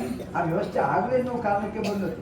ನಾನು ಬರುವಾಗ ಆಲೋಚನೆ ಮಾಡಿದ್ದೆ, ಹೇಗೆ ಮಾಡಿ ಹೇಳುವುದು ವಿಷಯವನ್ನು ಎಷ್ಟು ಸುಲಭದ ದಾರಿಯಲ್ಲಿ ತಂದಿಟ್ಟಿದ್ದೇನೆ ಅಂದರೆ, ಸತ್ಯ ಹೇಳಬೇಕು ಅಂದರೆ ನನ್ನ ದಾರಿ ಬಹಳ ಸುಗಮವಾಯಿತು. ಈಗ ನಾವೇ ಇಷ್ಟು ತಿಳಿದವರು, ನಮಗೆ ಶಾಸ್ತ್ರ ಗೊತ್ತಿಲ್ಲ ಅಂತ ಆದ್ರೆ ಹೌದಾ? ಹಾಗಾದ್ರೆ ನಾವು ಇಷ್ಟು ಹೊತ್ತು ಕಣ್ಣು ಮುಚ್ಚಿ ಕೂತದ್ದು ಸುಮ್ಮನೆ ಅಂತಾಗುದಿಲ್ಲ. ಅದಕ್ಕೆ ಈಗ ಆಗಬೇಕಾದ್ರೆ ಕಣ್ಣು. ಇದು ಪುರೋಹಿತನ ಮನೆಯಲ್ಲಿ ಶ್ರಾದ್ದ ಹಾಕುವಾಗ ಅವನೇ ಮಂತ್ರ ಹೇಳಿ ಶ್ರಾದ್ದ ಹಾಕಲಿಕ್ಕೆ ಆಗುದಿಲ್ಲ. ಆದ್ರೆ ಮಂತ್ರ ಗೊತ್ತಿಲ್ಲದವನು ಒಬ್ಬ ಹೌದಾ ಪವಿತ್ರ ಕೊಡ್ಲಿಕ್ಕೆ ಬೇಕಾಗ್ತದೆ. ಹೌದಪ್ಪ, ಅವ ಬೇಕೆ, ಯಾಕೆಂದ್ರೆ ಅವರಿಗೆ ಪುರೋಹಿತ ಪವಿತ್ರ. ಹಾಗಾಗಿ ನನಗೆ ಸುಲಭ ಆಯ್ತು ಅಂತ ಯಾಕೆ ಹೇಳಿದ್ರೆ ಗೊತ್ತಾ? ಈಗ ಬ್ರಹ್ಮಚರ್ಯ ಆಶ್ರಮದಿಂದ ಗೃಹಸ್ಥಾಶ್ರಮಕ್ಕೆ ಹೋಗಬೇಕು, ಸಾಧರ್ಮಣೆಯ ಜೊತೆಯಲ್ಲಿ ಯಜ್ಞ ಪ್ರಕ್ರಿಯೆಯಲ್ಲಿ ತೊಡಗಬೇಕು. ತನ್ಮೂಲಕವಾಗಿ ಭಗವತ್ ಚಿಂತನೆಯಲ್ಲಿ ನೀನು ಕಾಲಹರಣ ಮಾಡುವುದಕ್ಕೆ ಸಾಧ್ಯವಾಗ್ತದೆ. ಯಾವ ಕಲಾಹೀನವಾದಂತಹ ಸಿದ್ಧಾಶ್ರಮ ಇದೆಯೋ ಇದಕ್ಕೆ ಸರಿಯಾದಂತಹ ಕಳೆಯನ್ನು ತರುವುದಕ್ಕೆ ಸಾಧ್ಯವಾಗ್ತದೆ ಎನ್ನುವಂತಹ ವಿಚಾರವನ್ನು ಅನುಭವದಕ್ಕೆ ಬಹಳ ಸುಲಭ ಆಯಿತು ಅಂತ ಹೇಳಿಕೊಡುವವರಿದ್ದಾರೆ. ವಿವಾಹ ಆಗಬೇಕು ಅಂತ. ಹೌದಾ? ನನಗೆ ಮದುವೆ ಮಾಡಿಸುವ ಆಲೋಚನೆ ಖಂಡಿತವಾಗಿ ಅದು ಆದರೆ ಎಲ್ಲವೂ ಸರಿಯಾಗ್ತದೆ ನನ್ನ ಆಲೋಚನೆ. ಅದು ನಿಮಗೇ ಆಗಬೇಕು, ನನಗೆ ಮದುವೆ ಆಗಬೇಕು. ಹೆಣ್ಣು ಬ್ರಹ್ಮದೇವನ ಮಗಳು, ಬ್ರಹ್ಮನಿಗೆ ಮಗಳಿದ್ದಾಳ, ಮಹಾ ಮನಸ್ಸಿಗೆ ಒಬ್ಬಳಿದ್ದಾಳೆ. ಅವಳಿಗೆ ಅಹಲ್ಯ ಅಂತ ಹೆಸರು. ಅವಳು ಯೌವನವತಿಯಾಗಿದ್ದಾಳೆ. ಲಾವಣ್ಯವತಿಯಾಗಿದ್ದಾಳೆ, ಹ. ಗುಣವತಿಯಾಗಿದ್ದಾಳೆ, ಹ. ಶೀಲವತಿಯಾಗಿದ್ದಾಳೆ. ಹ. ಇದನ್ನೆಲ್ಲ ಯೋಚನೆ ಮಾಡುವಾಗ ಹ. ಬ್ರಹ್ಮದೇವನ ಮಗಳಾದ ಹಲ್ಲೆ ಹ. ಗೌತಮರ ಆಶ್ರಮವನ್ನು ಸೇರಿದೆ. ಹ. ಇಲ್ಲಿಗೆ ಗೃಹಸ್ಥಾಶ್ರಮ ಧರ್ಮದಿಂದ ಹ್ಮ್. ಮುಂದುವರಿಯುವುದಕ್ಕೆ ಸಾಧ್ಯವಾಗ್ತದೆ. ಹ್ಮ್. ಈಗ ಇಲ್ಲಿವರೆಗೆ ಯಾವೆಲ್ಲ ಜಿಗುಪ್ಸೆಗಳು ಉಂಟು ಮನಸ್ಸಿನಲ್ಲಿ ಹ. ಅದೆಲ್ಲ ದೂರ ಈಗ ಆಗ್ತದೆ. ಬ್ರಹ್ಮದೇವರು ಮಗಳಿಗೆ ಮದುವೆ ಮಾಡ್ತೇನೆ ಅಂತ ಸಂಕಲ್ಪ ಮಾಡಿದ್ರ? ಅವರು ಸಂಕಲ್ಪ ಮಾಡಿದ್ದು ಅಷ್ಟೇ ಅಲ್ಲ, ಹ. ಯಾರಿಗೆ ಕೊಡಬೇಕು ಅಂತ ಸಂಕಲ್ಪ ಮಾಡಿದ್ದಾನೆ. ಯಾರಿಗೆ ಕೊಡಬೇಕು ಅಂತ ಸಂಕಲ್ಪ ಮಾಡಿದ ಮೇಲೆ ನಾನು ಆಲೋಚನೆ ಮಾಡಿ ಈಗ ಯಾರಿಗೆ ಎನ್ನುವಲ್ಲಿ ವ್ಯಕ್ತಿ ತೀರ್ಮಾನ ಆದದ್ದಲ್ಲ, ಮತ್ತೆ? ವ್ಯಕ್ತಿ ತೀರ್ಮಾನ ಆದ್ದಲ್ಲ. ಹಾ ಹಾ ಮದುವೆಯ ವಿಧಾನ ಹೇಗೆ, ವಿಧಿ ವಿಧಾನ. ಒಂದು ಪಂಥ ಉಂಟದೆ. ಹ. ಆ ಪಂಥ ಮತ್ತೇನಲ್ಲ, ಒಂದು ಗಳಿಗೆಯಲ್ಲಿ ಮುಹೂರ್ತದಲ್ಲಿ ನೇರವಾಗಿ ಪ್ರಪಂಚವನ್ನು ಸುತ್ತಾಡಿ ಯಾವನು ಮೊದಲು ಬರ್ತಾನೋ ಅಂತಹ ಮುಹೂರ್ತದೊಳಗೆ ಬಂದವನಿಗೆ ನಾನು ಮದುವೆ ಮಾಡಿ ಕೊಡ್ತೇನೆ ಮಗಳ. ಬ್ರಹ್ಮದೇವರು ಮಗಳನ್ನು ಕೊಡಬಹುದು, ಆದ್ರೆ ಮದುವೆ ಬಂಧನ ಅಲ್ವಾ ಸ್ವಾಮಿ? ಸತಿ ಸುತನು ತನಗನಗತಿಯ ಸರ್ವಸುಭೋಗ. ಸತಿ ಸುತನು ಧನಗನಗತಿಯ ಸರ್ವಸುಭೋಗ. ಮತಿವಂದರದರ ಬಯಸುವರೆ, ಮತಿವಂದರದರ ಬಯಸುವರೆ. ಸತತ ತಪದಿಂದ ಸದ್ಗತಿಯ ಸಾಧಿಪಗೆ ದುರ್ಗತಿಗಿಳಿಯುವ ಜಗನ ಮೋದಿಪೆಯ.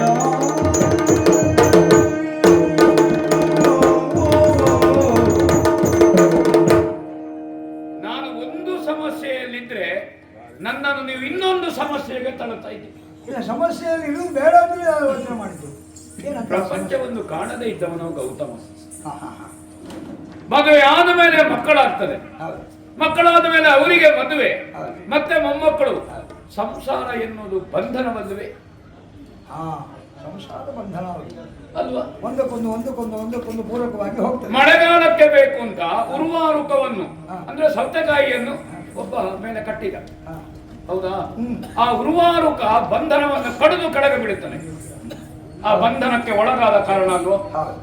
ಇನ್ನೊಂದು ಕ್ರಮ ಉಂಟು. ಏನು? ಗುರುವಾರಕ್ಕೆ ಹಾಳಾಗೋದು ಅಂತ ಉಂಟು. ಹಾ. ಪ್ರತಿ ದಿವಸ ಮನೆಯ ತಾಯಿ ಹಾ. ಅದು ಮೆತ್ತಗೆ ಆಗಿದೆ ಅಂತ ಮುಟ್ಟುದು, ಹೌದು. ಆಗ್ಲಿಲ್ಲ ಅಂತ ಪದಾರ್ಥಕ್ಕೆ ಬೇರೆ ಮಾಡುದು. ಹೌದು, ಅದಲ್ಲೇ ಇಡುದು. ಇವಳು ಮುಟ್ಟಿ ಮೆತ್ತಗೆ ಆಗಿ ಅದು ಕೊಳುತ್ತು ಬಿಡುದು, ಹೌದು. ಅದು ವಿನಿಯೋಗಕ್ಕಿಲ್ಲ.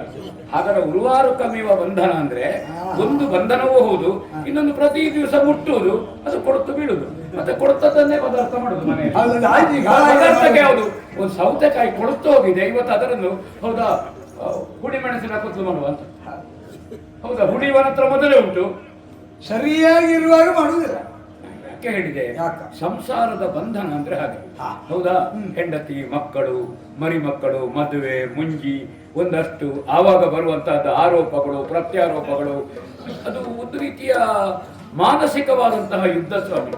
ಆ ಕಾರಣ ನನಗೆ ಕಾಣ್ತದೆ, ಬ್ರಹ್ಮದಲ್ಲಿ ಚರಿಸುವವನು ಬ್ರಹ್ಮಚರ್ಯಕ್ಕಿಂತ, ಕೆಲವರು ಹೇಳ್ತಾರೆ ಸಂಸಾರ ಅಂದ್ರೆ ಶ್ರೇಷ್ಠ ಪ್ರಪಂಚದಲ್ಲಿ, ಉಳಿದ ಎಲ್ಲ ಆಶ್ರಮಕ್ಕೆ ಆಶ್ರಯವನ್ನು ಕೊಡುತ್ತದೆ. ನನಗೆ ಈಗೀಗ ಕಾಣ್ತದೆ, ಯಾಕಂದ್ರೆ ನನ್ನ ತಂದೆಯವರು ಅನುಭವಿಸಿದ ಘಟ್ಟ, ಆಹಾ. ಬೃಹಸ್ಪತಿಗಳು ವ್ಯವಹರಿಸಿದ ರೀತಿ. ಹೌದಾ? ಆಹಾ. ಹೇಳಬಾರದು ನಾನು, ನಿಮ್ಮ ಹತ್ರ ಮಾತ್ರ ಹೇಳುದು, ನೀವು ಯಾರ ಹತ್ರವೂ ಹೇಳಬಾರದು. ಇಲ್ಲಮ್ಮ, ಹೇಳುವುದೇ. ಸ್ವಾಮಿ, ಉಚ್ಚತ್ಯ ಬೃಹಸ್ಪತಿ ಸಹೋದರ. ಹೌದು. ಹೌದಾ? ಹಾ. ಆ ಉಚಿತ್ಯನ ಹೆಂಡತಿ ಗರ್ಭಿಣಿಯಾಗಿರುವಾಗ ಬೃಹಸ್ಪತಿಗಳು ಮಾಡಿದ ಅವಾಂತರದಿಂದ ಗರ್ಭದಲ್ಲಿ ಜೀವ ತಡೆದಂತಹ ನನ್ನ ಅಯ್ಯ ದೀರ್ಘತಮನಾಗಿ ಕುರುಡನಾಗಿ ಹುಟ್ಟಿದ. ಇದಕ್ಕಿಂತ ಹೆಚ್ಚು ವಿಸ್ತರಿಸಲಿಕ್ಕೆ ನನಗೆ ಸಂಸ್ಕಾರ ಹೋಗುವುದಿಲ್ಲ, ಯಾಕಂದ್ರೆ ಮಾಡಿದ ಜನ ಬಹಳ ದೊಡ್ಡವ, ಆಕ್ಷೇಪ ಮಾಡ್ಲಿಕ್ಕೆ ಆಗುವುದಿಲ್ಲ. ಆ ಕಾರಣದಿಂದ ಇದನ್ನು ಕಂಡು ಕೇಳಿ ನನಗೆ ಕಾಣ್ತದೆ, ಬೇಡ ಸಂಸಾರ, ಪುನರಪಿ ಜನನಂ ಪುನರಪಿ ಮರಣಂ. ಯಾಕೆ ಸ್ವಾಮಿ ಸಂಸಾರ? ಯಾರನ್ನು ಒಳ್ಳೇದು ಮಾಡ್ಲಿಕ್ಕೆ? ಹಾಗಾದ್ರೆ ಸಂಸಾರ ಯಾವುದು ನಮ್ಮಂತವರಿಗೆ? ಭಗವತ್ ಸಂಸಾರ, ಆಧ್ಯಾತ್ಮದ ಸಂಸಾರ. ಜೀವರು ಸೇರಿ ಪ್ರಣಯಕ್ಕಿಂತ ದೇವರ ಜೊತೆಗೆ ಪ್ರಣವ ಒಳ್ಳೆಯದಲ್ಲ. ಹೌದಾ? ಪ್ರಣಯದಲ್ಲಿ ಏನು ಸುಖ ಉಂಟು? ಹೌದಾ? ಅಷ್ಟೇ ಜಾಯತೆ ವರ್ಧತೆ ಪರಿಣತಮತೆ ಕ್ಷೀಯತೆ ನಶ್ಯತೆ. ದೇಹ ಕ್ಷಣಕ್ಕೆ ನಾವು ಮೃತರಾಗಿ ಹೋಗ್ತಾ ಇದ್ದೇವೆ. ಒಬ್ಬ ಹೇಳ್ತಾನೆ, 40ನೇ ಹುಟ್ಟುಹಬ್ಬ ಆಚರಿಸಿದ್ದೇನೆ. ನನ್ನ ಗುರುಗಳು ಹೇಳಿದ್ರು 40 ಆದದ್ದಲ್ಲ ಮಗ, 40 ಹೋದದ್ದು, ಇವರು ಇರುವುದೆಷ್ಟು ಅಂತ ಆಲೋಚನೆ ಮಾಡುವುದು. ನನಗೆ 50 ಆಯ್ತು ಅಂತ ಒಬ್ಬ ಹೇಳಿದ. 50 ಆಯ್ತೇನು? ಹೌದಾ? ಮತ್ತಿನ ವರ್ಷ ಸಂಸ್ಮರಣೆ ಆಯ್ತು. ಹಾಗಾದ್ರೆ 50 ಆದದ್ದಲ್ಲ, 50 ಹೋದದ್ದು, ಅದು ನಮ್ಗೆ ಗೊತ್ತಿರಬೇಕು. ಹೌದಾ? ಆ ಕಾರಣದಿಂದ ಜರೆ ನರೆ ಆವರಿಸುವಂತಹ ಈ ದೇಹದಲ್ಲಿ ಯಾವ ಸುಖವನ್ನು ಅನುಭವಿಸುವುದಕ್ಕೆ ಹೇಳಿ? ಹೌದಾ? ಮೊದಲನೇ ತಿನ್ನುವಾಗ ಸಂತೋಷ, ಎರಡನೇ ಭಕ್ಷ್ಯವನ್ನು ಬಳಸುವಾಗ ಬೇಡ ಹೇಳ್ತೇವೆ. ಹಾಗೆ ಮೊದಲನೇ ತಿನ್ನದು ಯಾಕೆ? ಹೆಚ್ಚಾಯ್ತು ಅಂತ ಹಾಗೆ ಎರಡನೇದಾಗುವ ನಮಗೆ ಅದರಲ್ಲಿ ಉಪೇಕ್ಷೆ ಬರ್ತದೆ. ಹಾಗಾದ್ರೆ ನನಗೆ ಅನುಭವ ಎನ್ನುವಂತಹದ್ದು ಕೇಳುವ ಕಿವಿಗೆ, ನೋಡುವ ಕಣ್ಣಿಗೆ, ಮೂಸುವ ಮೂಗಿಗೆ, ನಕ್ಕುವ ನಾಲಿಗೆಗೆ. ಹೌದಾ? ಸಾಗರದ ಬದಿಗೆ ಹೋಗ್ತೇವೆ, ಬಾಯಾರಿಕೆ ಆಗ್ತದೆ ಅಂತ. ನೀರು ಕುಡಿದ್ರೆ ಬಾಯಾರಿಕೆ ಕಡಿಮೆ ಆಗ್ತದೆ, ಹೆಚ್ಚಾಗ್ತದೆ? ಸಮುದ್ರದಲ್ಲಿ ಸಮುದ್ರದಲ್ಲಿ ಕುಡಿದ್ರೆ ಹೆಚ್ಚಾಗ್ತದೆ, ಯಾಕಂದ್ರೆ ಉಪ್ಪು ನೀರು. ಅದೇ ರೀತಿ ಸಂಸಾರದಲ್ಲಿ ಸುಖವನ್ನು ಅನುಭವಿಸಬೇಕು ಅಂತ ಬಯಸ್ತೇವೆ ನಾವು. ಅನುಭವಿಸುತ್ತಾ ಅನುಭವಿಸುತ್ತಾ ಅನುಭವಿಸುತ್ತಾ ಅವನಿಗೆ ವಾಕರಿಕೆ ಬಂದು ಹೋಗ್ತದೆ. ಬೇಕಾಗಿ ನನಗೆ ನಿಮ್ಮನ್ನು ನೋಡುವಾಗ ಸಂತೋಷ ಆಗ್ತದೆ, ನಿಮ್ಮ ದಾರಿಯೇ ಒಳ್ಳೇದು ಅಂತ. ಒಳ್ಳೇದು, ಹೌದಪ್ಪ. ಆದ್ರೆ ಒಂದು ಸಂತೋಷ ಆಯ್ತು ನನಗೆ. ಯಾಕೆ ಗೊತ್ತಾ? ಹಸಿವಿನಿಂದ ತಲ್ಲಡಿಸುವಂತಹ ಕರು ಒಂದನ್ನ ಮುಂದೆ ಹಿಡಿದಾಗ ಅದರ ಮುಂದೆ ಹುಲ್ಲನ್ನು ಹಿಡಿಯೋದು, ತಿನ್ನುವುದಕ್ಕೆ ಅದನ್ನು ಕಡಿಸ್ತಾ ಹೋಗುದು. ಅಥವಾ ಅದು ನನಗೆ ಸಿಗ್ತಾ ಇದ್ದು ಓಡಿ ಓಡಿ ಬರುದು. ಕೊನೆಗೆ ಆ ಹಸಿರನ್ನು ನೀವು ಚೋಟಕ್ಕೆ ಕೊಡುವುದು ನನಗಾಗುತ್ತದೆ. ಬಹುಶಃ ನಮಗೆ ಆಹಾರವನ್ನು ಕೊಡುವುದಕ್ಕಾಗಿ ಇಷ್ಟು ಮಾತಾಡೋದು ಕೇಳಬೇಕು. ಪತ್ರಿಯಂತೀರ್ಪಣ ಪಾವನ ವಸಿಷ್ಠಂಗೆ, ಪತ್ರಿಯಂತೀರ್ಪಣ ಪಾವನ ವಸಿಷ್ಠಂಗೆ, ಪತ್ನಿ ಇಲ್ಲವೇ ಸುರಾಸುರರ, ಪತ್ನಿ ಇಲ್ಲವೇ ಸುರಾಸುರರ, ಪೆತ್ತವನ ಪುಣ್ಯ ಚಾರಿತ್ರ್ಯ ಬಣ್ಣಿಪನಾರು ಚಿತ್ತದೊಳು ತಿಳಿದು ನಡೆದರು.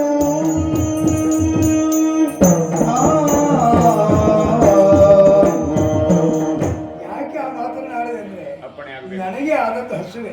ಆ ಹಸುವನ್ನು ನೀಗಿಸುವುದಕ್ಕೆ ಗೌತಮ ಸಮರ್ಥ ಅಂತ ತಿಳಿದೆ.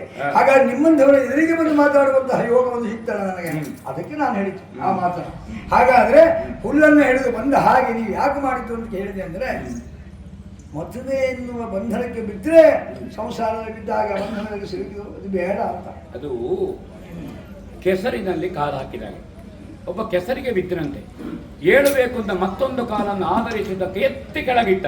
ಅಲ್ಲಿ ಅದಕ್ಕಿಂತ ಹೆಚ್ಚು ಕೆಸರಿಗೆ ಯಾವಾಗ ಎರಡೂ ಕಾಲು ತೆಗಿಲಿಕ್ಕೆ ಬರಲಿಲ್ಲ. ಏನೋ ಮಾಡಿ ಕೈ ಹಾಕಿದಂತೆ, ಕೈಯನ್ನು ಆಧರಿಸಿ ಹೇಳ್ತೇನೆ ಅಂತ. ಅವಾಗ ಕೈಯೂ ಎರಡು ಒಳಗೋಯ್ತು. ಅವಾಗ ನಾಲ್ಕು ಕಾಲಿನಲ್ಲಿ ಅವನಿಗೆ ಮತ್ತೆ ಹೀಗೆ ಮಾಡಿದಂತೆ, ಸ್ವರೂಪ ತಿಳಿಯದೆ ಇದ್ದದ್ದು ಹೊರಗಿರುವುದಿಲ್ವೋ ಹಾಗೆ ನಾಲ್ಕು ಕಾಲಿನಲ್ಲಿ ಕೆಸರಾದಾಗ ನಾಲಿಗೆ ಹೊರಗೆ ಹಾಕಿ ಮತ್ತೆ ಉಸಿರಾಡಿದ. ಜರಾಮರಣಗಳು ಯಾವಾಗಲೂ ಬರುತ್ತದೆ ಎನ್ನುವಂತಹ ವಿಚಾರವೊಂದನ್ನು ನೀನು ಮಾಡಿಕೊಂಡ್ರೆ ಬರುವುದೇನು? ಮಾತಾಡ್ತಾ ಇದ್ದಾಗೆ ನಮಗೆ ವಯಸ್ಸಾಗುತ್ತಾ ಉಂಟೀಗ, ಪ್ರಾಯ ಆಯ್ತು. ಹಾಗಾದ್ರೆ ವಿವಾಹ ಆಗದೇ ಇದ್ರೂ ಅದು ಬರ್ತದಲ್ಲ? ಬರ್ತದೆ. ಆ ವಿವಾಹ ಆಗೋದ್ರಿಂದ ಬರ್ತದೆ ಹೇಳುವ ಒತ್ತಡ ಯಾಕೆ? ಒತ್ತುವಿಕೆ ಯಾಕೆ? ಈಗ ವಿವಾಹ ಇಲ್ಲ ಅಂತ, ವಿವಾಹದಿಂದ ಸುಖ ಇಲ್ಲ, ಯಾಕೆ ಮದುವೆ ಆಗುದು? ಈಗ ಸುಖ ಇಲ್ಲ, ಬ್ರಹ್ಮಚರ್ಯ ಆಶ್ರಮದಲ್ಲಿ ನಿಂತ ಹಾಗೆ ಸುಖ ಇಲ್ಲ ಎನ್ನುವ ಮಾತು ಒಂದು ಉದ್ಗಾರಕ್ಕೆ ಬರ್ತದೆ ಅಂತ ಆದ್ರೆ ವಿವಾಹವಾಗಿ ಸುಖ ಪಟ್ಟರೆ ಮದುವೆ ಆದ ಹೇಳ್ತಾನೆ, ಮದುವೆ ಆಗಿ ನೋಡು ಅಂತ. ಹಾಗಾದಾಯ್ತು. ಸುಖ ಹೇಳಿದ್ನವ ಇಲ್ಲಪ್ಪ, ಮದುವೆ ಆಗಿ ನೋಡು. ಮದುವೆ ಅಂದ್ರೆ ಏನ್ ನೋಡ್ಬೇಕು? ನಾನು ಏನು ಕಷ್ಟ ಅನುಭವಿಸ್ತೇನೋ ಅದು ನಿನಗೂ ಗೊತ್ತಾಗ್ತದೆ ಅಂತ. ಈಗ ಮದುವೆ ಆಗಿ ನೋಡು. ಮದುವೆ ಆದ ಮೇಲೆ ಹೇಳಿದ್ರಂತವ, ದೇವರ ಹಣ ನನಗೆ ಬೇಡ ಇತ್ತು ಅಂತ. ಅದು ಹೇಳುವುದು ಯಾಕೆಂದ್ರೆ ಯಾರೋ ಒಬ್ಬ ಹೇಳಿದ ಅನ್ನೋ ಕಾರಣಕ್ಕಾಗಿ ತ್ಯಾಜ್ಯ ಮಾಡುವುದಕ್ಕಾಗುವುದಿಲ್ಲ ಮಾತನ್ನು ಹೇಳುವುದು. ವಿಶೇಷವಾದಂತಹ ಒಂದು ವಿಚಾರಗಳನ್ನು ತಿಳಿಸಬಹುದು. ಏನು? ಹೇಗೆ? ಅತ್ರಿ ಮಹರ್ಷಿಗಳು ಪ್ರಾತಸ್ಮರಣೀಯ. ಹೌದಾ? ಮೂರು ಮೂರ್ತಿಗಳನ್ನು ಮನೆಯಲ್ಲಿ ಮಕ್ಕಳನ್ನಾಗಿ ತೊಟ್ಟಲು ಕಟ್ಟಿದ ಅಸೂಯೆ ಇಲ್ಲದ ತಾಯಿ ಅನಸೂಯೆ. ಹೌದೌದು. ಅತ್ರಿ ಅನಸೂಯರ ದಾಂಪತ್ಯ ಜೀವನ ಲೋಕಕ್ಕೆ ಮಾರ್ಗದರ್ಶನವಾಗಿ ಮೂರು ಮೂರ್ತಿಗಳ ಹೆಂಡತಿಯರಿಗಿದ್ದ ಅಹಂಕಾರವನ್ನ ತಾಯಿ ಇಳಿಸಿಲಿಲ್ವ? ಹಾಗಂತ ಬ್ರಹ್ಮಚರ್ಯದಲ್ಲಿ ಅವರು ಇಲ್ಲವೋ? ಆ ಪ್ರಸಂಗದಲ್ಲಿ ನೀವು ಸ್ವಲ್ಪ ಕೆಲಸ ಮಾಡಿದ್ದೀರಿ. ಹೌದಾ? ನಾವು ಕೆಲವು ಸಲ ಮೂರು ಮೂರ್ತಿಯರ ಹೆಂಡತಿಯರ ಹೇಳಿದ್ರಿ. ನಿಮಗಿಂತ ಶ್ರೀ ಮಹರ್ಷಿ ಹೆಂಡತಿ ಅನಸೂಯ ಅಮ್ಮ ಬಹಳ ಪತಿವೃತೆ, ನೀವು ಅಲ್ಲ ಅಂತ. ನೀವು ಕೆಲವೊಮ್ಮೆ ಒಗ್ಗರಣೆ ಅದಕ್ಕೆ ಹೇಳುದು ನಾನು. ಕೆಲವೊಮ್ಮೆ ಮಜ್ಜಿಗೆಗಲ್ಲ ಪಾಯಸಕ್ಕೆ ಒಗ್ಗರಣೆ ಆಗ್ತೀರಿ. ಕೆಲವೊಮ್ಮೆ ಎಲ್ಲ ಪ್ರಸಂಗಗಳು ಅದು ಬೇಕು ಅಂದ್ರೆ ಬರೋದು, ಯಾಕೆಂದ್ರೆ ಒಳ್ಳೇದಾಗ್ತಲ್ಲ. ಆ ಮೂರು ಮೂರ್ತಿಯರು ಅತ್ರಿ ಮಹರ್ಷಿಗಳ ಆಶ್ರಮಕ್ಕೆ ಹೋಗಿ ನನಗೆ ಹಾಲು ಕುಡಿಸಬೇಕು ಅಂತ ಹೇಳಿ ಇವರು ಮಕ್ಕಳಾಗಿ ಸಂಜೆ ಇವರು ಮನೆಗೆ ಬರಲಿಲ್ಲ ಅಂತ ಶಕ್ತಿಪೀಠ ಹುಡುಕಿಕೊಂಡು ಬಂದಲ್ಲೋ ಅಲ್ವಾ? ಗಂಡ ಸಂಜೆ ಮನೆಗೆ ಬಾರದೇ ಇದ್ರೆ ಹೆಂಡತಿ ಹುಡುಕಿಕೊಂಡು ಹೋಗ್ತಾಳೆ. ಅವಾಗ ಅತ್ರಿ ಮಹರ್ಷಿಗಳ ಆಶ್ರಮದಲ್ಲಿ ಇದ್ದಾರೆ, ತೊಟ್ಟಿಲಿನಲ್ಲಿ ನೀವು ಹೇಳಿದ್ರಿ. ಅಲ್ಲಿ ಹೋಗಿ ಪತಿ ಭಿಕ್ಷೆಯನ್ನು ಬೇಡಿದ್ರು ಅನಸೂಯಲ್ಲಿ. ಹಾಗಾಗಿ ಅದರ ಪ್ರಕಾರ ಅದಕ್ಕೆ ನಾನು ಅತ್ರಿ ಅನಸೂಯರ ಒಂದು ಆದರ್ಶವನ್ನು ಇಟ್ಟುಕೊಂಡರೆ ವಿವಾಹದಲ್ಲಿಯೂ ನಮ್ಮ ವ್ರತಕ್ಕೆ ಅಥವಾ ನಮ್ಮ ಆಶ್ರಮ ಧರ್ಮಕ್ಕೆ ತೊಂದರೆ ಆಗುವುದಿಲ್ಲ ಅನ್ನೋದಕ್ಕೊಂದು. ಇನ್ನೊಂದು ಪ್ರಾತಸ್ಮರಣೆ ವಸಿಷ್ಠ ಇಡೀ ಮುನಿ ತಿಲಕ, ಮುನಿ ತಿಲಕ, ಅಂತಹ ವಸಿಷ್ಠರಿಗೆ ಜೊತೆಯಲ್ಲಿ ಯಾಕಂದ್ರೆ ಅವರು ಅರುಂಧತಿಯ ಜೊತೆಗೆ ಸಂಸಾರ ಹೂಡಿದ್ರು, ವಸಿಷ್ಠ ಎಂಬ ಹೆಸರು ವಿಚಾರಣೆಗೊಳ್ಳಿಲ್ಲ. ಇಂದ್ರಿಯಗಳನ್ನೆಲ್ಲ ನಿಗ್ರಹಿಸಿಕೊಂಡಿರುವವನೇ ವಸಿಷ್ಠ. ಅವರ ವಸಿಷ್ಠ ಪ್ರಜ್ಞೆ ವಿಚಲನೆ ಆಗಿದೆ ಅಂತ ನಾನು ಇಷ್ಟರೊಳಗೆ ಕೇಳಲಿಲ್ಲ. ಹಾಗಾಗಿ ನಾನು ಆಲೋಚನೆ ಅವರು ಬ್ರಹ್ಮಚಾರಿಗಳಲ್ಲೂ. ವಸಿಷ್ಠ ಅರುಂಧತಿಯರು ಹೇಗೆ ಬ್ರಹ್ಮಚರ್ಯ ಗೃಹಸ್ಥರಾದರೂ ಬ್ರಹ್ಮಚರ್ಯದಲ್ಲಿ ಇದ್ದಾರೆ. ಭೂಲೋಕದಲ್ಲಿ ಚತುರ್ಥಿ ದಿವಸ ಈ ಮದುವೆ ಮಕ್ಕಳನ್ನು ಕರ್ಕೊಂಡು ತುಳಸಿ ಕಟ್ಟೆ ಹತ್ರ ಹೋಗ್ತಾರೆ. ನೋಡು ವಸಿಷ್ಠಾರುಂಧತಿಯರು ಹೇಗೆ ನಕ್ಷತ್ರ ತೋರಿಸುವ ಪುರೋಹಿತರಿಗೆ ಗೊತ್ತಿಲ್ಲ ಎಲ್ಲಿ ಉಂಟು ಅಂತ. ನೋಡುವವನಿಗೆ ಅದಕ್ಕಿಂತ ಮತ್ತು ಅದು ಸಹ ಮೋಡ ಇತ್ತು. ವಸಿಷ್ಠಾರುಂಧತಿಯರನ್ನು ಕಾಣಲಿಲ್ಲ ಅಂತ ಹೇಳಿದ್ರೆ ಪ್ರಸ್ತಕ್ಕೆ ಅವಕಾಶ ಆಗುದಿಲ್ಲ. ಇವರಿಗೆ ಅದರಲ್ಲಿ ಅವಸರ ಉಂಟು. ಖಂಡಿತ ಖಂಡಿತ ಏನು ಖಂಡಿತ ನೀವು ತೋರಿಸಿದ್ದು ಖಂಡಿತ. ಅದಕ್ಕೆ ಹೇಳೋದು ವಿಶೇಷವಾದ. ಹಾಗಾಗಿ ಈಗ ಬ್ರಹ್ಮಚರ್ಯದಲ್ಲಿ ಇದ್ದರೆ ಸಾಕು, ಮತ್ತೆ ಮದುವೆ ಆಗುವುದಿಲ್ಲ, ವಿವಾಹ ಬಂಧನಕ್ಕೆ ಸಿಲುಕುವುದು ಬೇಡ ಅನ್ನೋದ್ರಿಂದ ಆಚಾರದ ನುಡಿಗೆ ಈ ಮಾತುಗಳನ್ನು ಆಡುವಂತಹ ಹೌದಪ್ಪ. ಯಾಕೆಂದ್ರೆ ನಿಯಮಿತವಾಗಿ ಯಾವ ಕಾಲದಲ್ಲಿ ಹೆಂಡತಿಯ ಜೊತೆಯಲ್ಲಿ ಇರಬೇಕು. ಹೇಳಬೇಕು ಅಂದ್ರೆ ನಕ್ಷತ್ರವೋ ರಾಶಿಯ ಕೂಟವೋ ಇತ್ಯಾದಿಗಳನ್ನ ಕಂಡು ವಾರವ ತಿಥಿ ನಕ್ಷತ್ರಾದಿಗಳನ್ನ ತಿಥಿ ವಾರ ನಕ್ಷತ್ರ ಯೋಗ ಕರಣ ಪಂಚಾಂಗವನ್ನು ಕಂಡು ಋತುಸ್ನಾತೆಯಾದಂತಹ ಹೆಂಡತಿಯನ್ನು ಹೌದೌದು ನಕ್ಷತ್ರ ನೋಡಿ ಕಾಲ ನೋಡಿ ಪಕ್ವ ಕಾಲದಲ್ಲಿ ಸಮಾವೇಶಗೊಂಡ್ರೆ ಬ್ರಹ್ಮಚರ್ಯ ಭ್ರಷ್ಟವಾಗುವುದಿಲ್ಲ. ನಷ್ಟವಾಗುವುದಿಲ್ಲ ಅಂತ ಹೇಳಿಲ್ಲ, ಭ್ರಷ್ಟವಾಗುವುದಿಲ್ಲ ಅಂತ ಹೇಳಿದ್ದಾರೆ. ಅಂದ್ರೆ ಅಂತವರು ಬ್ರಹ್ಮ ಋಷಿಗಳಾಗಿದ್ದಾರೆ. ಹಾಗಾಗಿ ಸಾಧನಾ ಕ್ರಮಕ್ಕೆ ಹೋಗುವಾಗ ಸಿದ್ಧಾಶ್ರಮದಲ್ಲಿ ಅದಕ್ಕೊಂದು ಅವಕಾಶ ಉಂಟು. ಯಾಕೆ ಆಗಬಾರದು? ಬ್ರಹ್ಮದೇವರ ಮಗಳ ಅಹಲ್ಯೆ ಪಂಥ ಉಂಟು.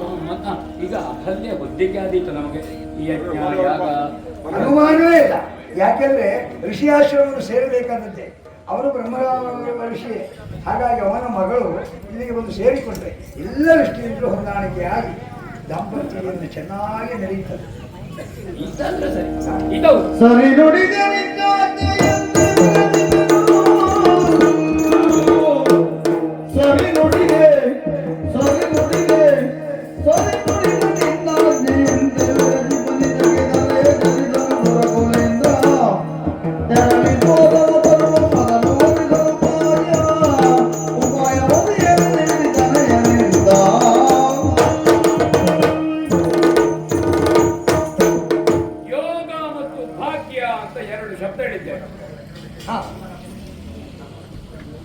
ನನಗೆ ಭಾಗ್ಯ ಇದೆ, ಯೋಗ ಇಲ್ಲ.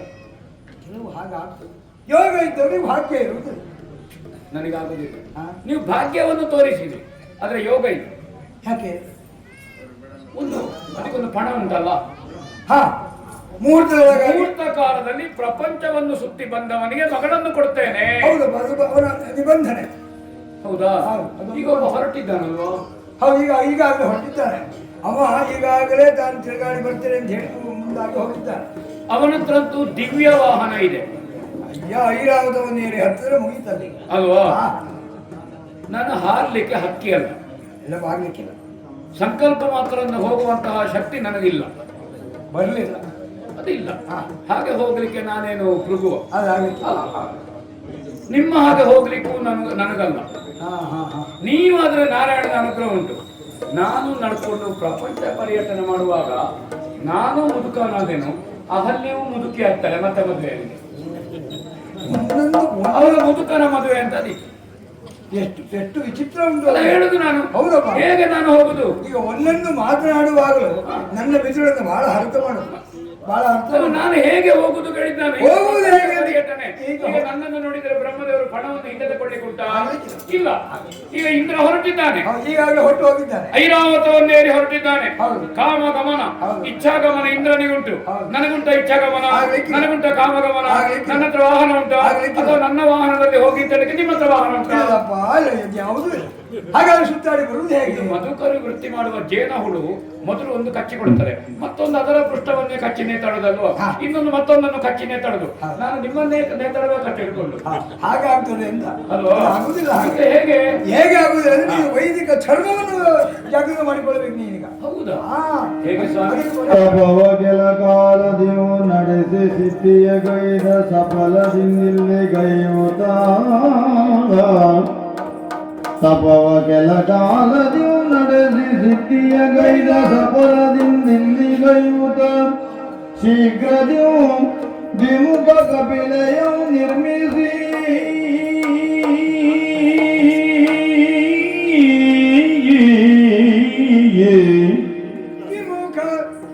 ದ್ವಿಮುಖ ಕಪಿಲಯವು ನಿರ್ಮಿಸುತ್ತ ಪೂಜಿಸಿ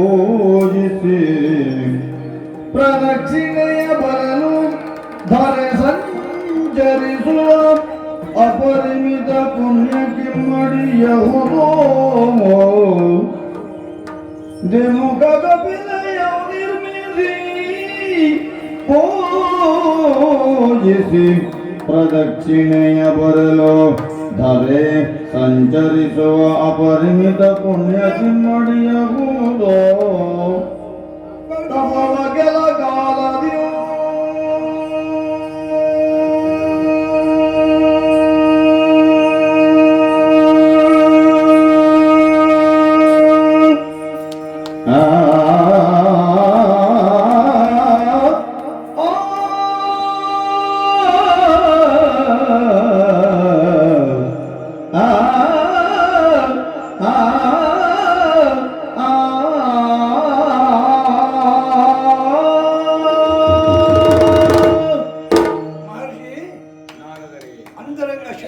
ಭಗವಂತನನ್ನೇ ಧ್ಯಾನಿಸುತ್ತಾ ಅಂತರ್ಮುಖಿಯಾಗಿ ಕುಳಿತು ತಪಸ್ಸನ್ನು ಆಚರಿಸುವವನಿಲ್ಲ.